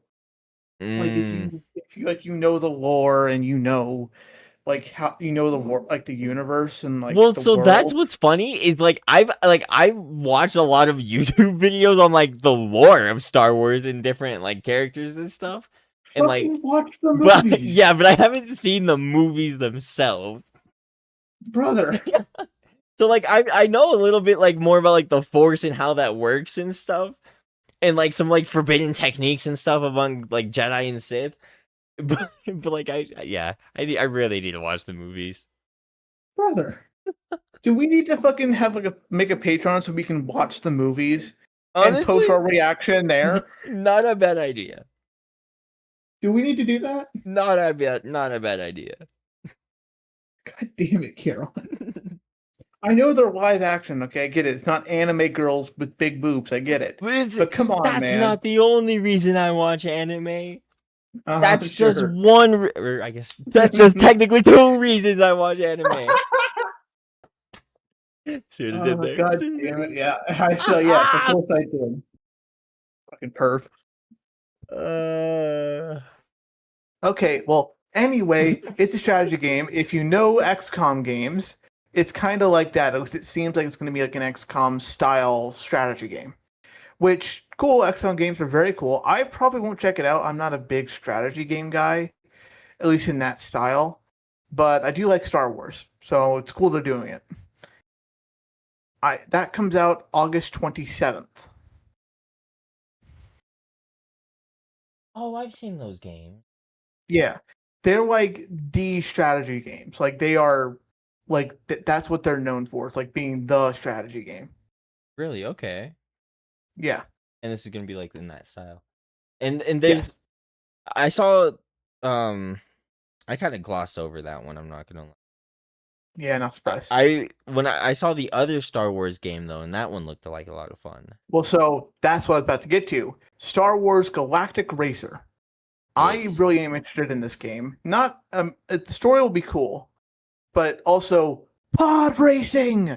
I think it'll be very fun because the last pod racing thing we had was probably like Lego Skywalker Skywalker Saga. Like you probably did a little bit of pod racing in that in one of the levels, and that was like the last thing for pod racing we had. But after that, it was. I think there was a pod racing game on 360, but that was a long time ago.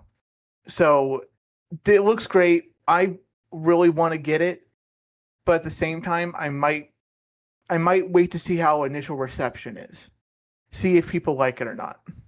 That's fair. Will note is I did a little bit of research on the devs of the game. They've been through it. Technically, the devs of this game don't exist anymore. At least the company doesn't. Oh, Yeah, or it does, but it's like been bought out. It changed names. It's been a wild ride for that dev company. But yeah, so that's interesting. Hopefully that doesn't mean that's like gonna hurt the game, but we'll see. you shall see. Yeah, that comes out October 6th. Which, yay, October. Like that doesn't have a ton of any games. Yeah. And then the last thing from Summer Game Fest that I noted was that Hot Wheels game. Oh which yeah. looked interesting. I don't really think I don't think there was much gameplay. I think it was a lot of just like trailers, like cinematic trailers. Right. Which at least I don't think there was any gameplay. I might be wrong, but or not a lot of gameplay. Yeah, if there was, it was not a lot. Yeah. That's cool. New Hot Wheels game, another racing game. I probably won't get it unless you and Julian want to get it. Then maybe. But I kind of doubt it. I'm waiting Hopefully it's good. I'm waiting for a Hot Wheels game that connects to like real Hot Wheels. Honestly, I'm surprised they haven't done that. Right? That's actually a great idea. Right? Like that would be so cool. Just like Skylanders did. Yeah, I was gonna Because, say like I miss when games would like have physical things for it. Exactly like Skylanders. like that or Amiibos. Yeah, that's yeah. Oh my days. What? Okay. Do they have Skylanders for the PS5? I'm gonna look into this later. No. Skylanders is dead. Nah. Well, That is a dead franchise. I have my PS4. Was it on PlayStation? I assume it was. Yeah. Because I played it on the Wii. Oh wait, I actually also might have played it on the Wii. It's fine. think it I was also the have a Wii. Wii. It's cool. Okay. But that is everything from Summer Game Fest, at least that I noted down. Is there any games from there that you saw? Not from Summer Game. I think you touched on Okay. most or all of them. Okay. Next up is Xbox Game Showcase, which I enjoyed. I really did. I think I enjoyed Summer Game Fest a little more because there was just more games I was interested there. But Xbox Game Showcase was fun. Like a lot of big things were announced, like Gears of War E-Day. I love Gears. Played a lot of Gears when I was a kid. So new one's hype. Also announced it's not going to be on PlayStation anymore, which is crazy because it was going to be, but CEO of Xbox retracted that. Wow. And apparently she retracted that immediately. Like the second she went into position, she got her position, she retracted it.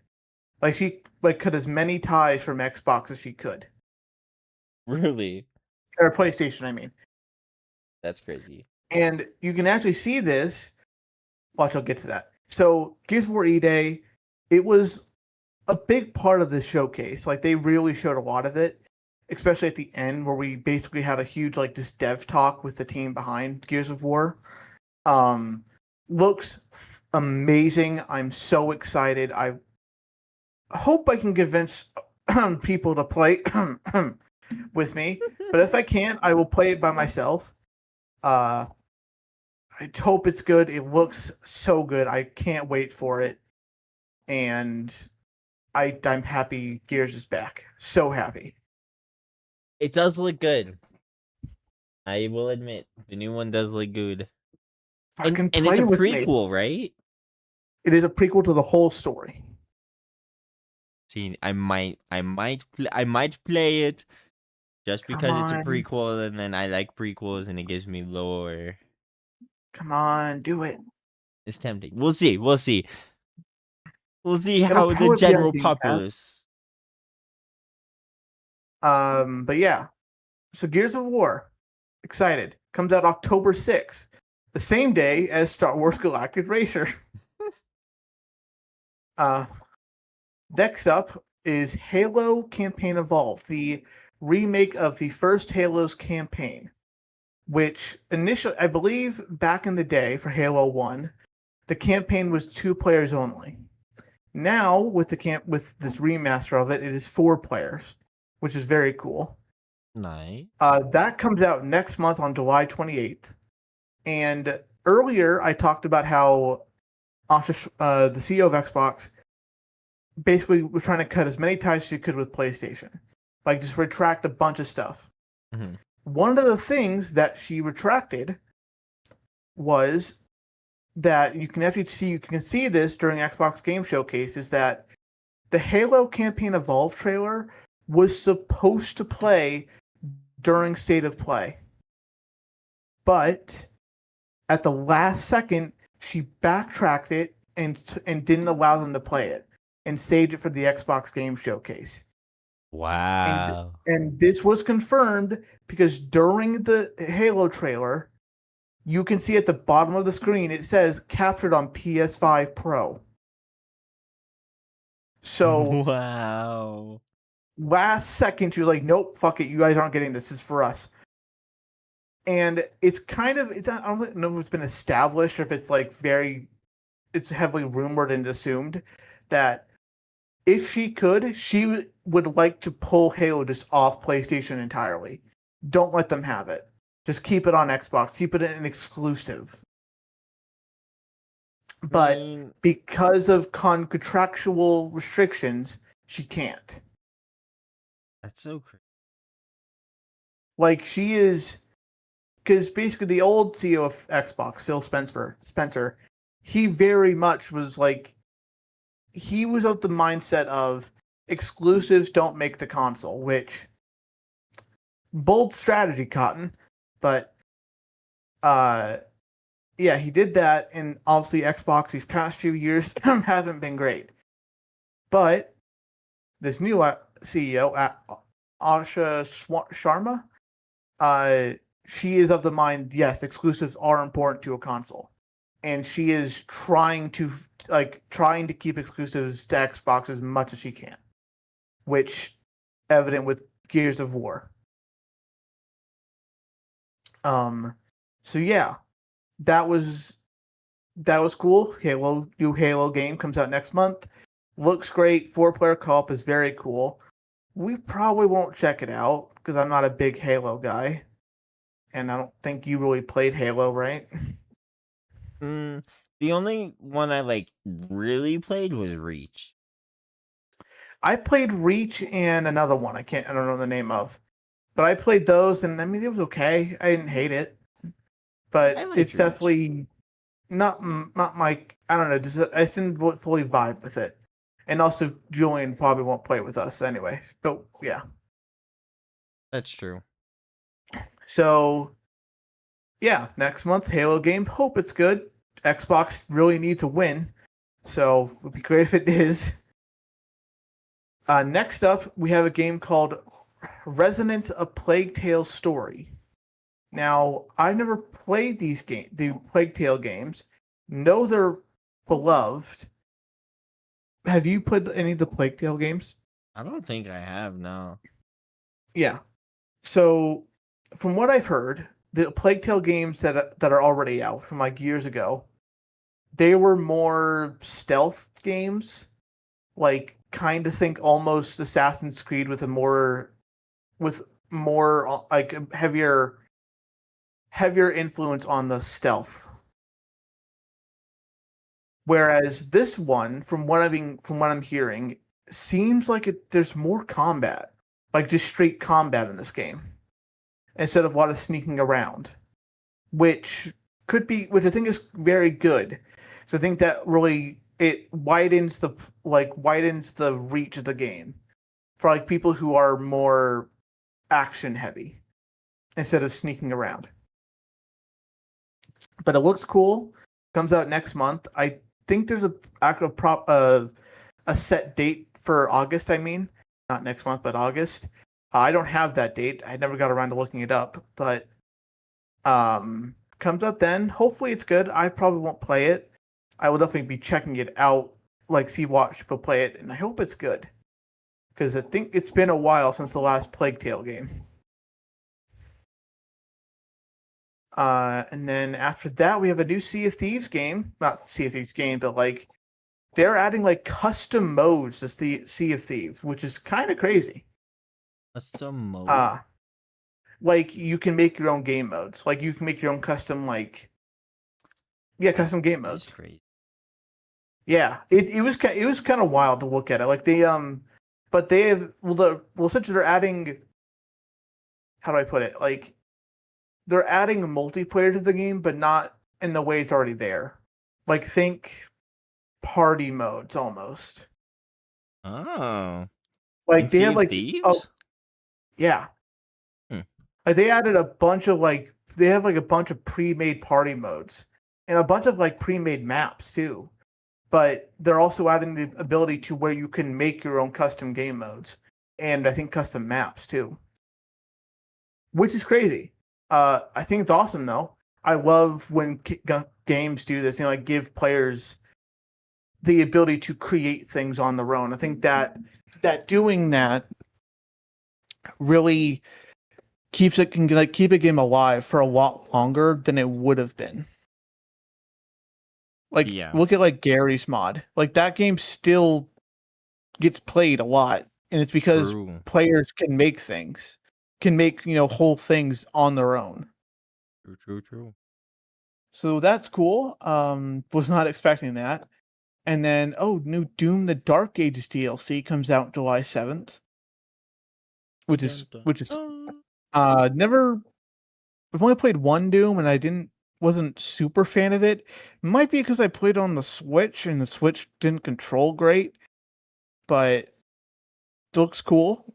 Doom always looks cool. I might need to try it again on like the Xbox because it really does look fun. I don't know why I wouldn't like it. But have you played Doom? Any of the Dooms? Yes. I don't know which one, but I have played. That's fair. They all kind of blend together.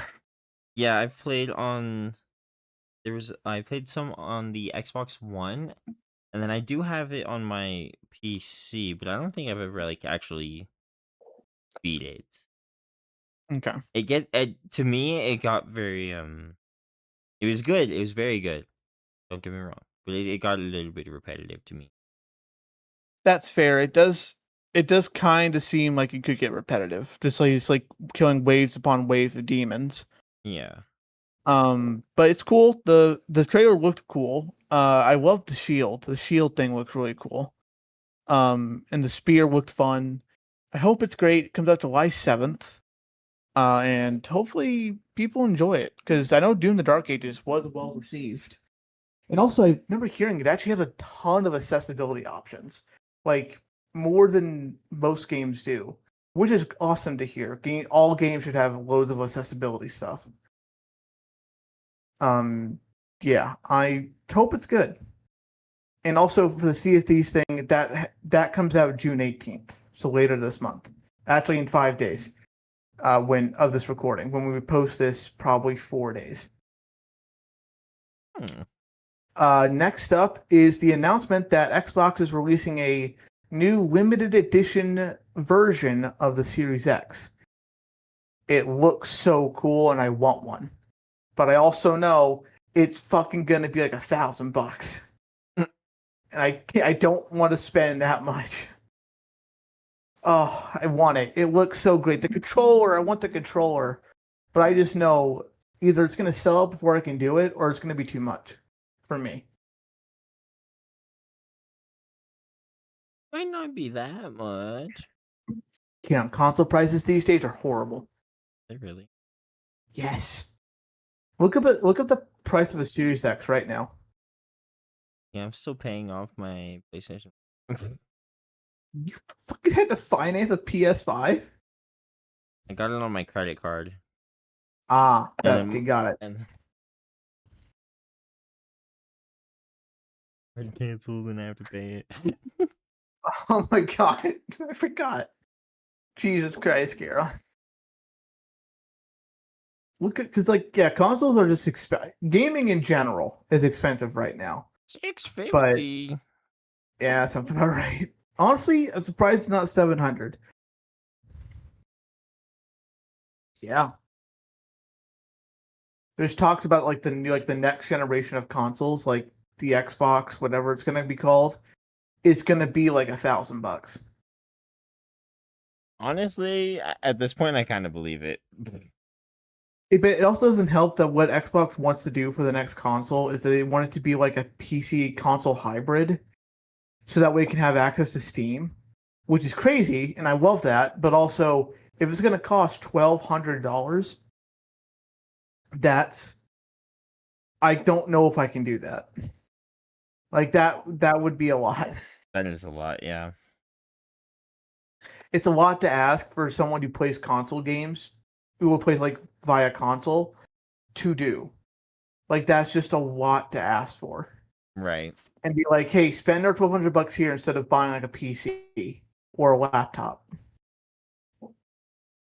But yeah, it looked very cool. Also, I remember hearing that at the Xbox showcase, the actual live show, any fan who attended, they got a free a limited edition Xbox with the controller, which is really cool. Yeah, if any fan who attended the show live, they got a free Xbox, limited edition Xbox. Yeah. Whole Xbox?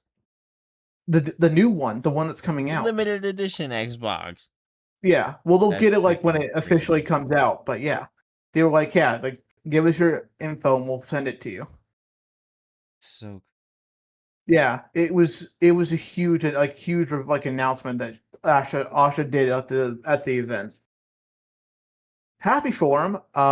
Fucking jealous though. God damn it, I want one for free. That'd be great.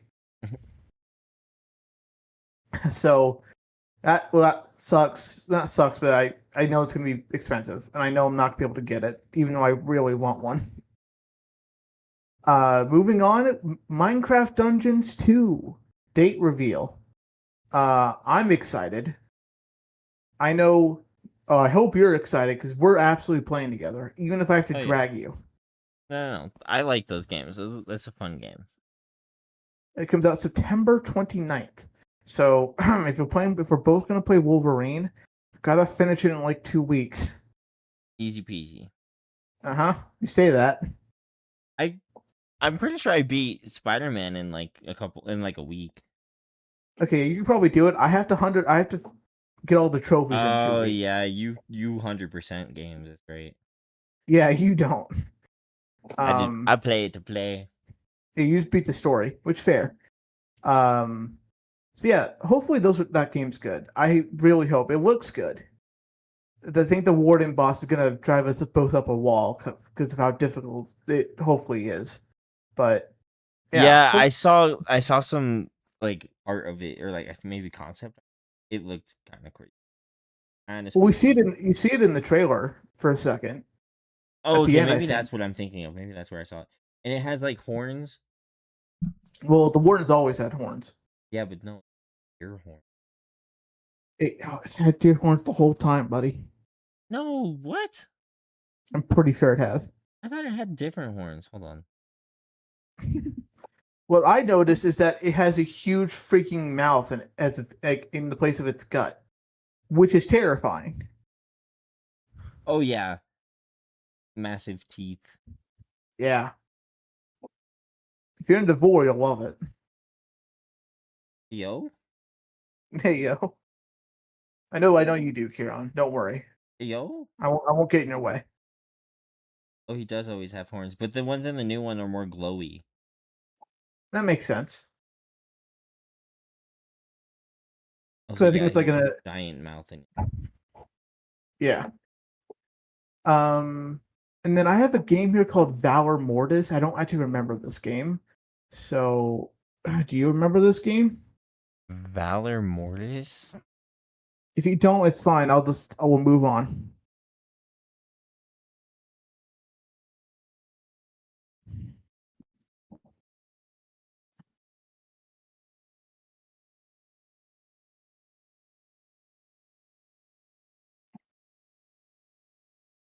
Demo. First person action Souls like from the creators of Ghost Run. Don't know. You rise from the sorry. No, Rise no. from the death as a former soldier of Napoleon's army. Oh, I do remember this game now. Oh, yep. I remember. It's the first person Souls like.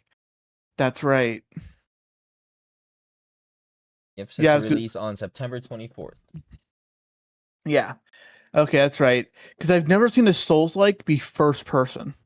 That's crazy. It's cool, but I've never seen that How's that before. gonna work?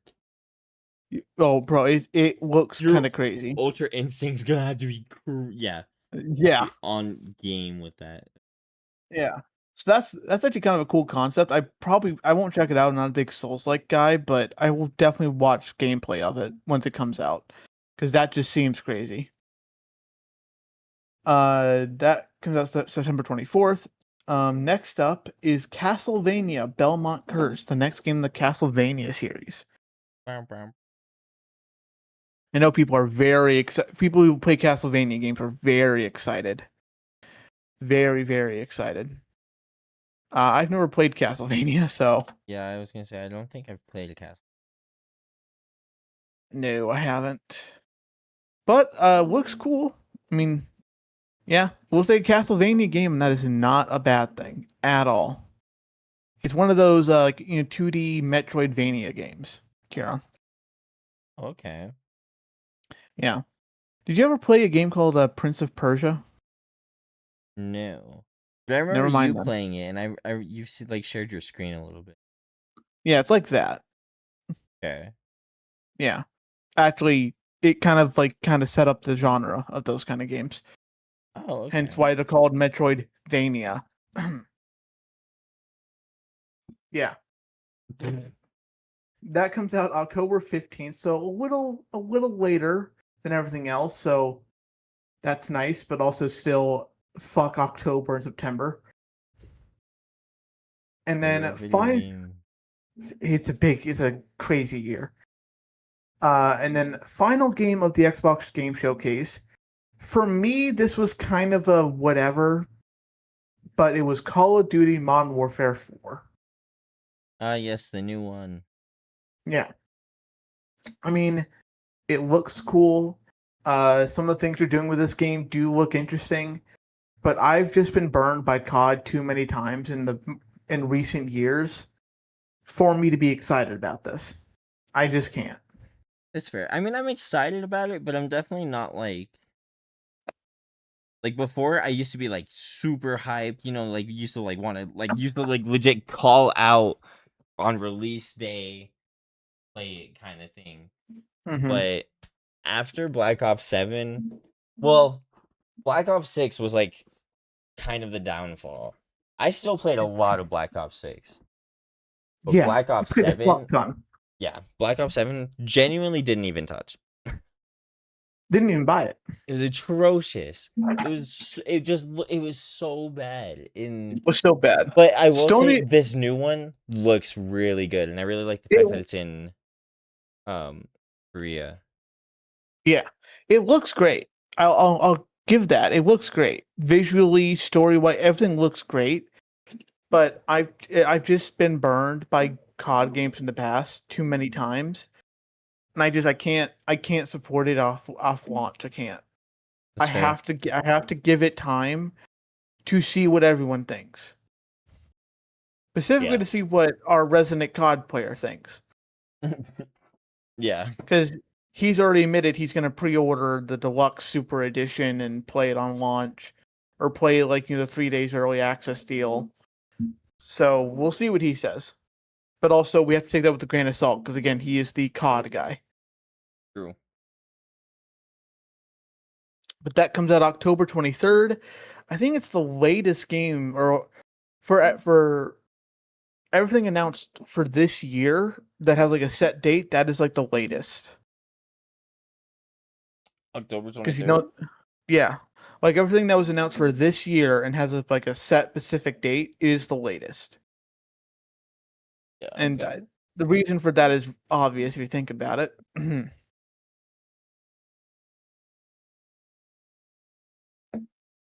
23. Oh.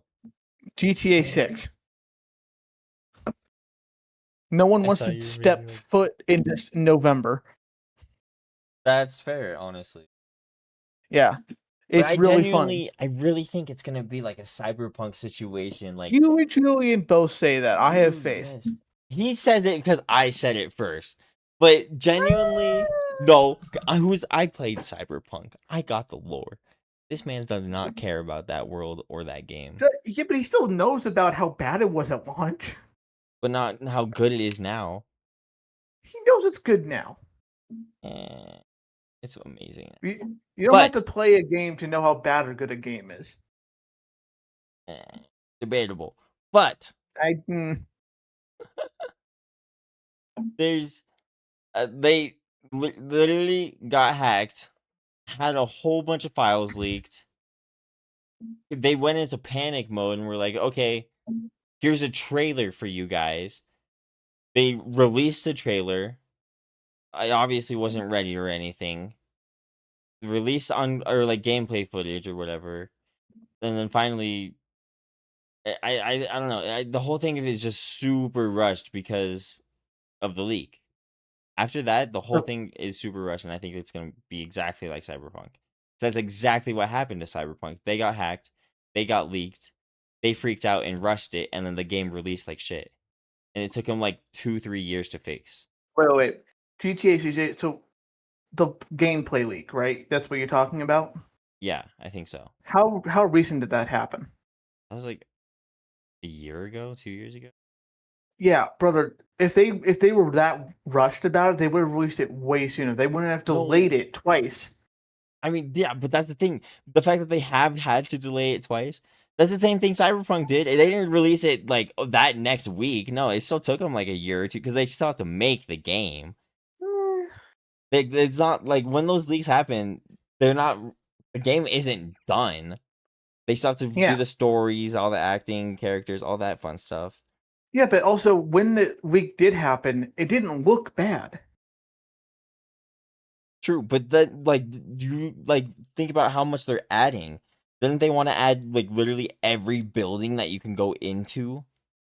I don't know if it's every build. I don't think The that majority of the buildings that they want you to be able to go into, and also this part is confirmed.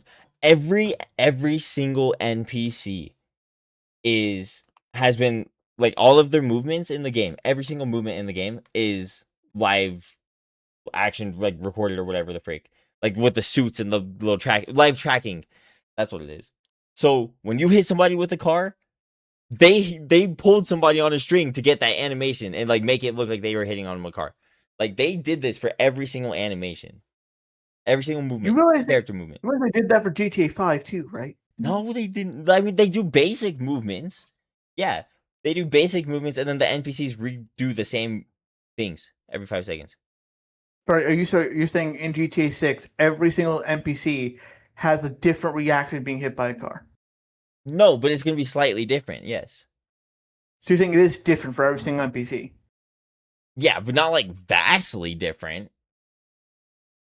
I feel I don't know if I believe that. I don't know. I feel like you've been spending too much time in the conspiracy theory forums. My conspiracy theory forums don't care about GTA. That's what you think. No, they're all more on the government is bad, and What's more government than actually, GTA 6? if anything about video games I've seen on conspiracy forums, it's about COD. I believe that. People are accusing this new COD of propaganda. I believe it, and they're probably right. Honestly, yeah, I believe it.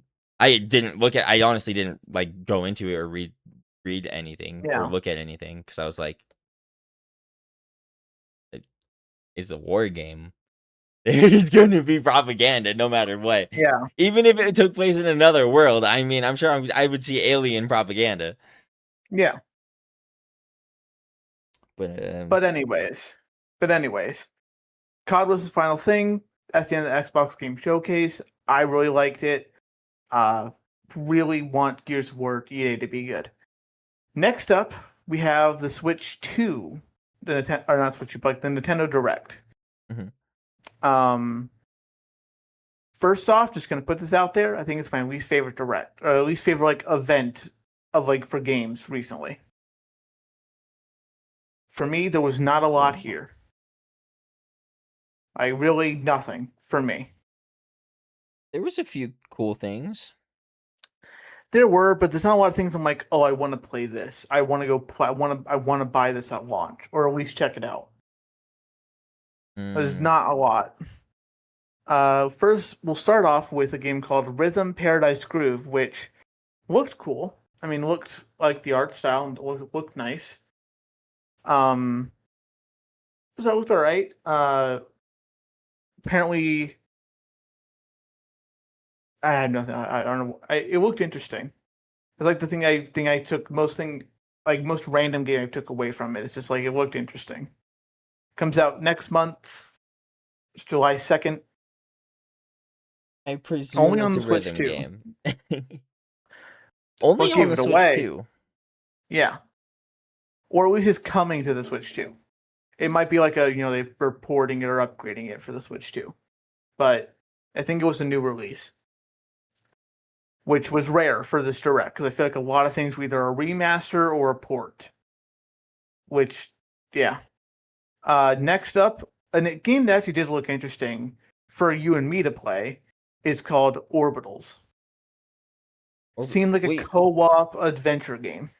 co-op on the Switch? Yeah. The gasp. Like think like It Takes Two style, like split screen. We're just going Ooh, through a story adventure. That's what I took away from it, at least. that would be fun.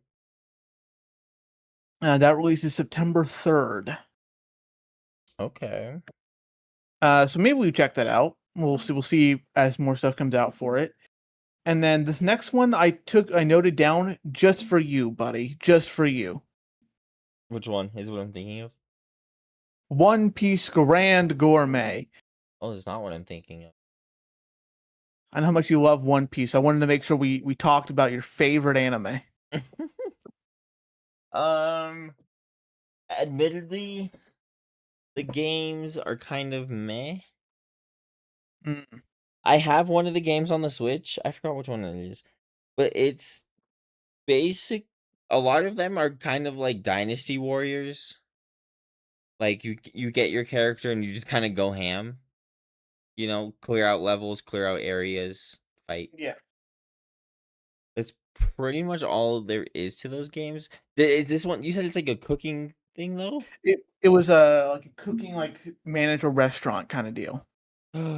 Really? But One Piece.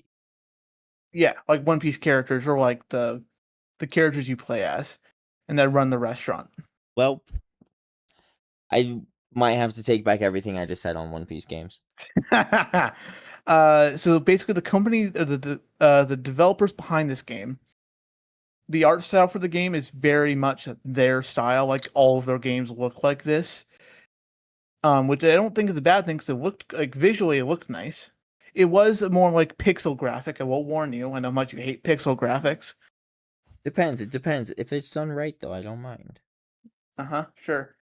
It's true. Did look nice though. It was for the Switch 2 and the Switch. Ah, okay. Yeah. So I just wanted to bring it up because I know how much you what's the word here? You froth at the mouth for One Piece. That's crazy. Am I wrong though? Am I wrong? No, One Piece is No, great. I'm not. Exactly. One Piece is great. Next thing I have is Actually, I forgot to ask. Do you have anything else for the Xbox Game Showcase that we didn't talk about? No. No. All the games Okay. I'm thinking of, they don't have the release dates yet. Yeah, I tell you, anything that didn't have like a set release or was like set for next year, like we'll talk about that later. Right. So back to the direct Pocopia news. I know none of us played Pocopia, but I think you talked about maybe playing it. I did, yeah. That was like one of the reasons I got the Switch, and I still don't have it. Well, it has a free update coming August. Hey. Which is introducing an underwater section to the map, Nice. which is cool. With a bunch of new water Pokemon, or not new, but like new additions of water Pokemon to the game. And then also, and that's a free update, by the way. Oh, nice. And then also, they announced a paid DLC called Bubbly Basin, which takes place in this underwater area. The first part of it will come out June 9th, so 4 days ago. Sick. Second part comes out later this year, late this year. And then part 3 will come out sometime next year, probably summertime, I imagine. Hot dog. Yeah. Looked cool. Looked very cool. They tease a lot of, Pokemon that'll be brought into the game. I probably still won't play it because I'm just not. Those kind of games don't really grab me. But hopefully, you need to get Pocopia. You need to get Pocopia because I know how much you want to play it. I really do need to get it. So then we have Fire Emblem, new Fire Emblem game coming out September 17th. Ooh, I have heard those games are very good. Yes. They're kind of like, from what I know, they're kind of like Dynasty Warriors where you just hit a button and win. You just spam one button and you swing a sword around and you win your way through.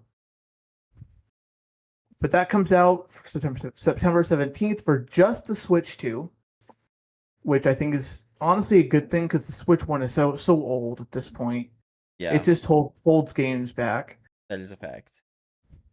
But that's an exciting new Fire Emblem game. Next up is, and I'm actually kind of excited for this, Nintendo Switch Sports Resort for the Switch 2, a new sports game. Is that like Wii Sports Resort? Yeah. But my Switch, obviously. Gosh. That comes out on October 22nd. It is just for the Switch 2, and they showed off, I think, most, if not all, of the sports that'll be in the game, which include, I'm definitely going to miss some, bowling, archery, jet skiing, skateboarding, and my favorite, thumb wrestling. Thumb wrestling? Yes. That's amazing. They had a whole segment of the show where the guy who was presenting, I forget his name, he played the thumb wrestling minigame. He lost, but it was interesting to say the least, especially with the way they did camera work because it looked like he was doing something else. But there was like 7 more sports they added. I just can't think of them off the top of my head. But it looked good. Oh, boxing was another one. But there was 6 more, and it looked great. I might honestly check it out because I haven't played Wii Sports or Nintendo Sports in a long time. Yeah, I'll definitely check that one out. And then another game that is kind of similar to a game you and I have played, and I wish all 4 of us would play, Hello Kitty Party Island. What game It is is that similar. similar to? Mario Party. Are you serious? It is Hello Kitty Mario Party. Actually? Like, it works, it plays pretty much the same way from what I saw. It's just with Hello Kitty characters. That's crazy. Yeah. That comes out October 29th. I lied earlier. That's the latest game. But yeah, it looked kind of crazy. I can imagine some streamers are going to play that because it plays like Mario Party. I hope it's good because it looks so stupid. A good kind of stupid. Good kind of. And God, I wish the other 2 would play it with us, but I know they won't. Yeah, probably not. Yeah. Can't even go to play Mario Party. True. That was that was for both the Switch and Switch 2 as well. Next up, we have a new Dragon Quest game called Dragon Quest Monsters: The Withered World. That comes out December 3rd, and I really was wrong with that Call of Duty statement. But that comes out December 3rd. It's a new Dragon Quest game. Never played Dragon Quest ever. I But think if I did, it was a very, very long time. fair. The only thing I took note about it though was that it because I thought about back in Dr. Stone how they talked about Dragon Quest. Oh yeah. Yeah. So hopefully that's good. It looks really cool. I give it to Dragon Quest. Dragon Quest does such great art for like characters. The characters always look so cool and so interesting. Yeah.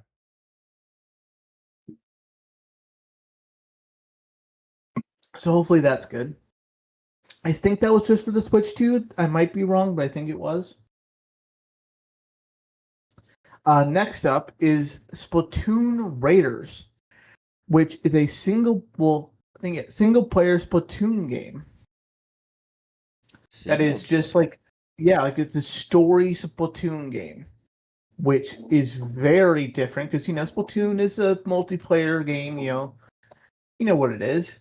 Right. It's a multiplayer game. You shoot each other. But yeah, it's a single player game. It looks kind of interesting actually. Combat looks really unique almost because you're shooting paint and like there's like minions you can use to fight for you. It looks really interesting. That comes out next month on July 23rd, and hopefully it's good because if it does well, I could see them like really branching off into doing more single player Splatoon games. And I probably won't check it out. Will you? Are you gonna check it out? I don't think I will. No. That's fair. I might look at some gameplay once it's released, but that's as much as I'll do. Yeah. Uh, I never really played much of the Splatoon games.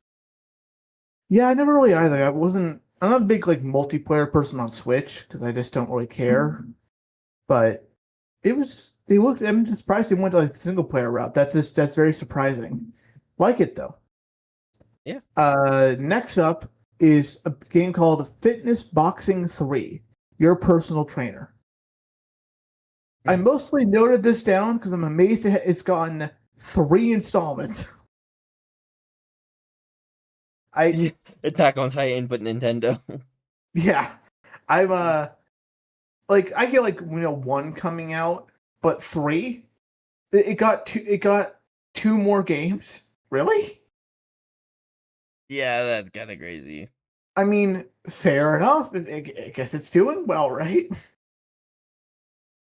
It is for the Switch 2 only. It comes out July 16th, and I guess I hope it does well. It probably will if it's the 3rd one. I also can't imagine how they could really fuck it up. Like, right? Theoretically. Yeah, hopefully. And then big announcement of the whole direct. in my opinion, it kind of saved the direct, but also still sucked because we didn't get a defined date for it, which is the new, well, not new, but the remake of Legend of Zelda Ocarina of Time. Yes, I've seen so many people reacting to the Switch Direct, Mm-hmm. and the second that they hear those three notes of Mm-hmm. Ocarina of Time, dude, they freak out. Yeah, It's kind of it, great. It's it's kind of really great. Zelda anything, but then it's the fact that it's this one, like the Right. one game that, like, it's one of the biggest Zelda games ever. Right. So that's crazy. I actually don't have a defined date for this because they didn't show one in the direct. Well, I think they showed like it was this year, but that's it. But I Yeah. think it's actually been announced, or was announced afterwards, that it's going to be November. Oh, really? I'm going to double check this. Yeah, I remember it saying 2026, but I don't remember saying when. Okay, no. Uh, give me the not what I want.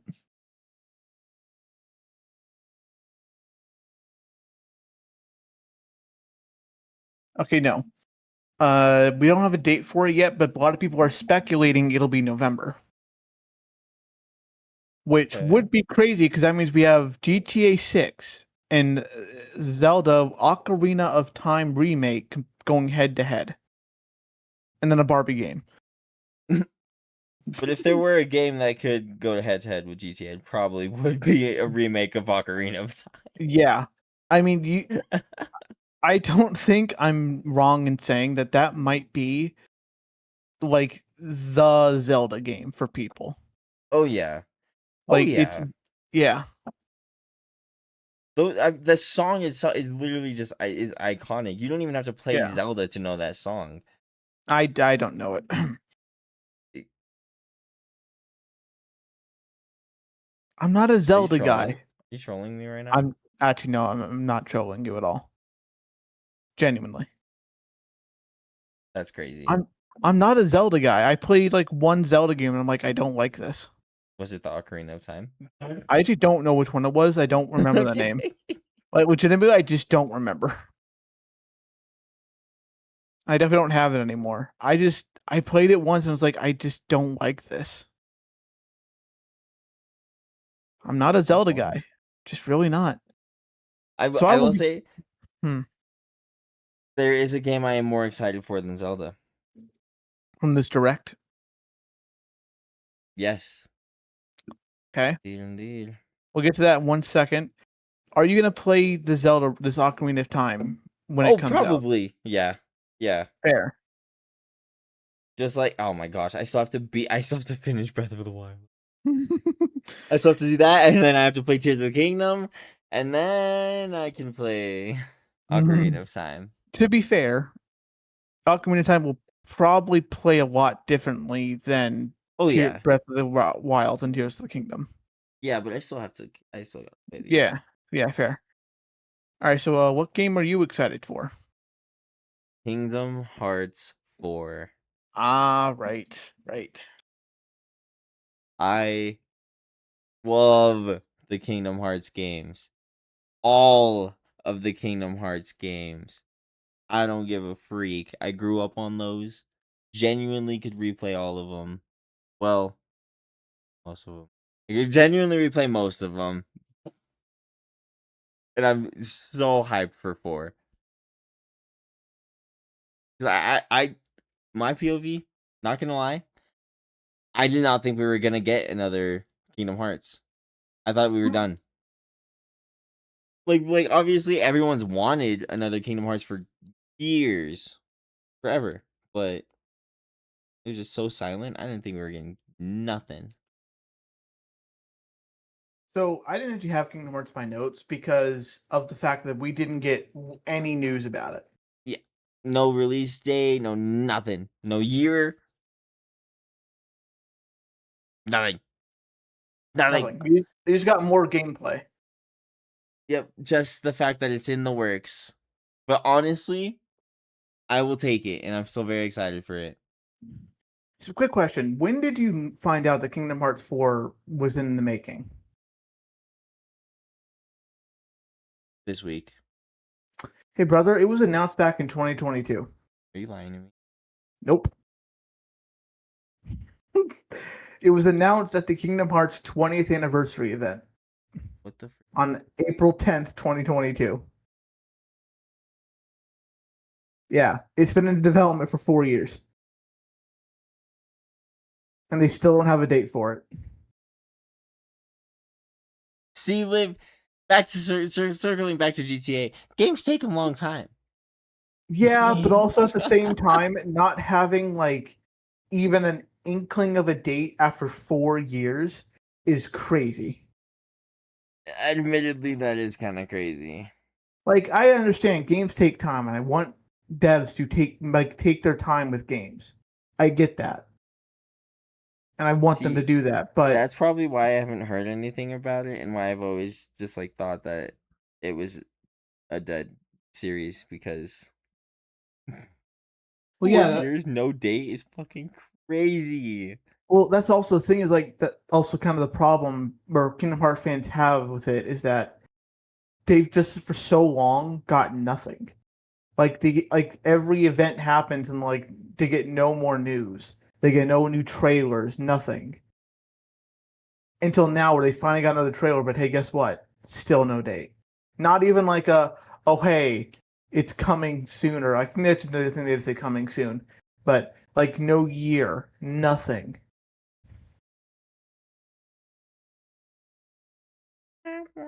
So yeah. I feel bad for Kingdom Hearts fans. They gotta have it rough. Tell me about it. But I'm also happy because I'm not a Kingdom Hearts fan. I never played the game, so it doesn't affect me. Send out. I'm good. I don't need to see Mickey and Goofy and Donald and everyone. You don't want to see them kick ass? I don't care. I really don't care. It makes them so much cooler. Like, oh man, goofy cartoons. Oh, it's so adorable, so cute, so funny, haha. Is he casting a spell? You're like, I'm good. I'm good. okay, fair enough. Uh-huh. Feel like we'll have this conversation again at some point. Oh yeah. After I play Yep. the game and beat the game, I'll be like, Live. This is gonna be the greatest game you've ever done. Oh, when you play the game in 7 years, yeah. Yeah. Exactly. Instead of showing them Yakuza, you'll be showing them your kids Kingdom Hearts 4. Back to that. honestly, at this rate, who knows? Yeah. But that This rate. that is everything I have for the Switch Direct.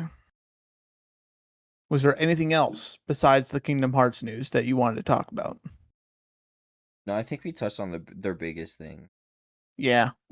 It was a lot of just like remakes and like, hey, we're bringing this game that came out a couple years ago to Switch, and Isn't there that's a cool. there's a Deltarune thing too, right? Yeah, there's a new Deltarune chapter 5, I think, or 4, something like that.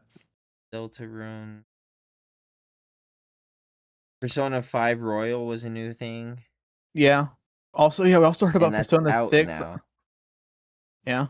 Oh We yeah, also Persona 6. Persona's teased, but also no date, like not even a year.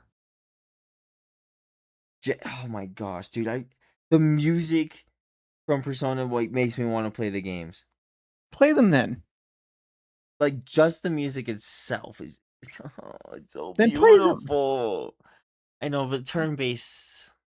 I have mixed feelings on turn-based games. I know. You don't have patience. I know. Yeah, that's pretty much it. Won't even play Pretty much fucking it. Pokemon. I played Pokemon. I beat You played Pokemon. No, you played the one that has no turn based. Still beat it though. Did. Never play a Pokemon game again because I don't think they'll ever bring that back. Fortunately. I'm telling you, real-time combat for Pokemon is an untapped market. I think it's just too established that it's turn-based. I mean, we're talking like 3 decades of Pokemon being turn-based. Times change. Yeah, Karen, We evolve minute by Karen, minute. What? Kieran, it's been 3 decades, and there's still the number one media franchise in existence, and they're turn-based. They change that now, every fan's gonna be pissed. Not every fan played ZA though. Yes, yeah. A majority of Pokemon fans will have played ZA. And they'll be like, "Oh, that was all right. That was a cool experience, but give me my turn base back." Crazy. I have. I know you do, but hey, the only way real time combat comes back is if we have like another Legends game. Yeah. Only way. The main games aren't gonna have it. No way. The main games don't really have a story. Yes, they do. They do. Yeah. It's not just, hey, you're a kid. You got your Pokemon now. Go out and become the best trainer you can. This last game, one of your friends, his mom died in her lab, and you have to fight the robot recreation of her that's controlling the lab. Oh my god. Yeah. All right. Yeah.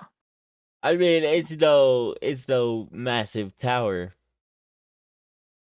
No, but you go into this giant crater that has a lot of prehistoric Pokemon inside. Oh, that is cool. That is cool. Yeah. You have to traverse into this giant pit that just has waves upon waves of prehistoric Pokemon.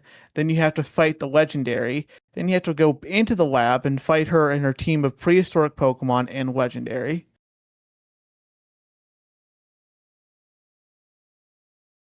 Who would have thought that they had a story? All Pokemon games have a story. It's just some of them are very loose. But newer ones have a very much story. I see.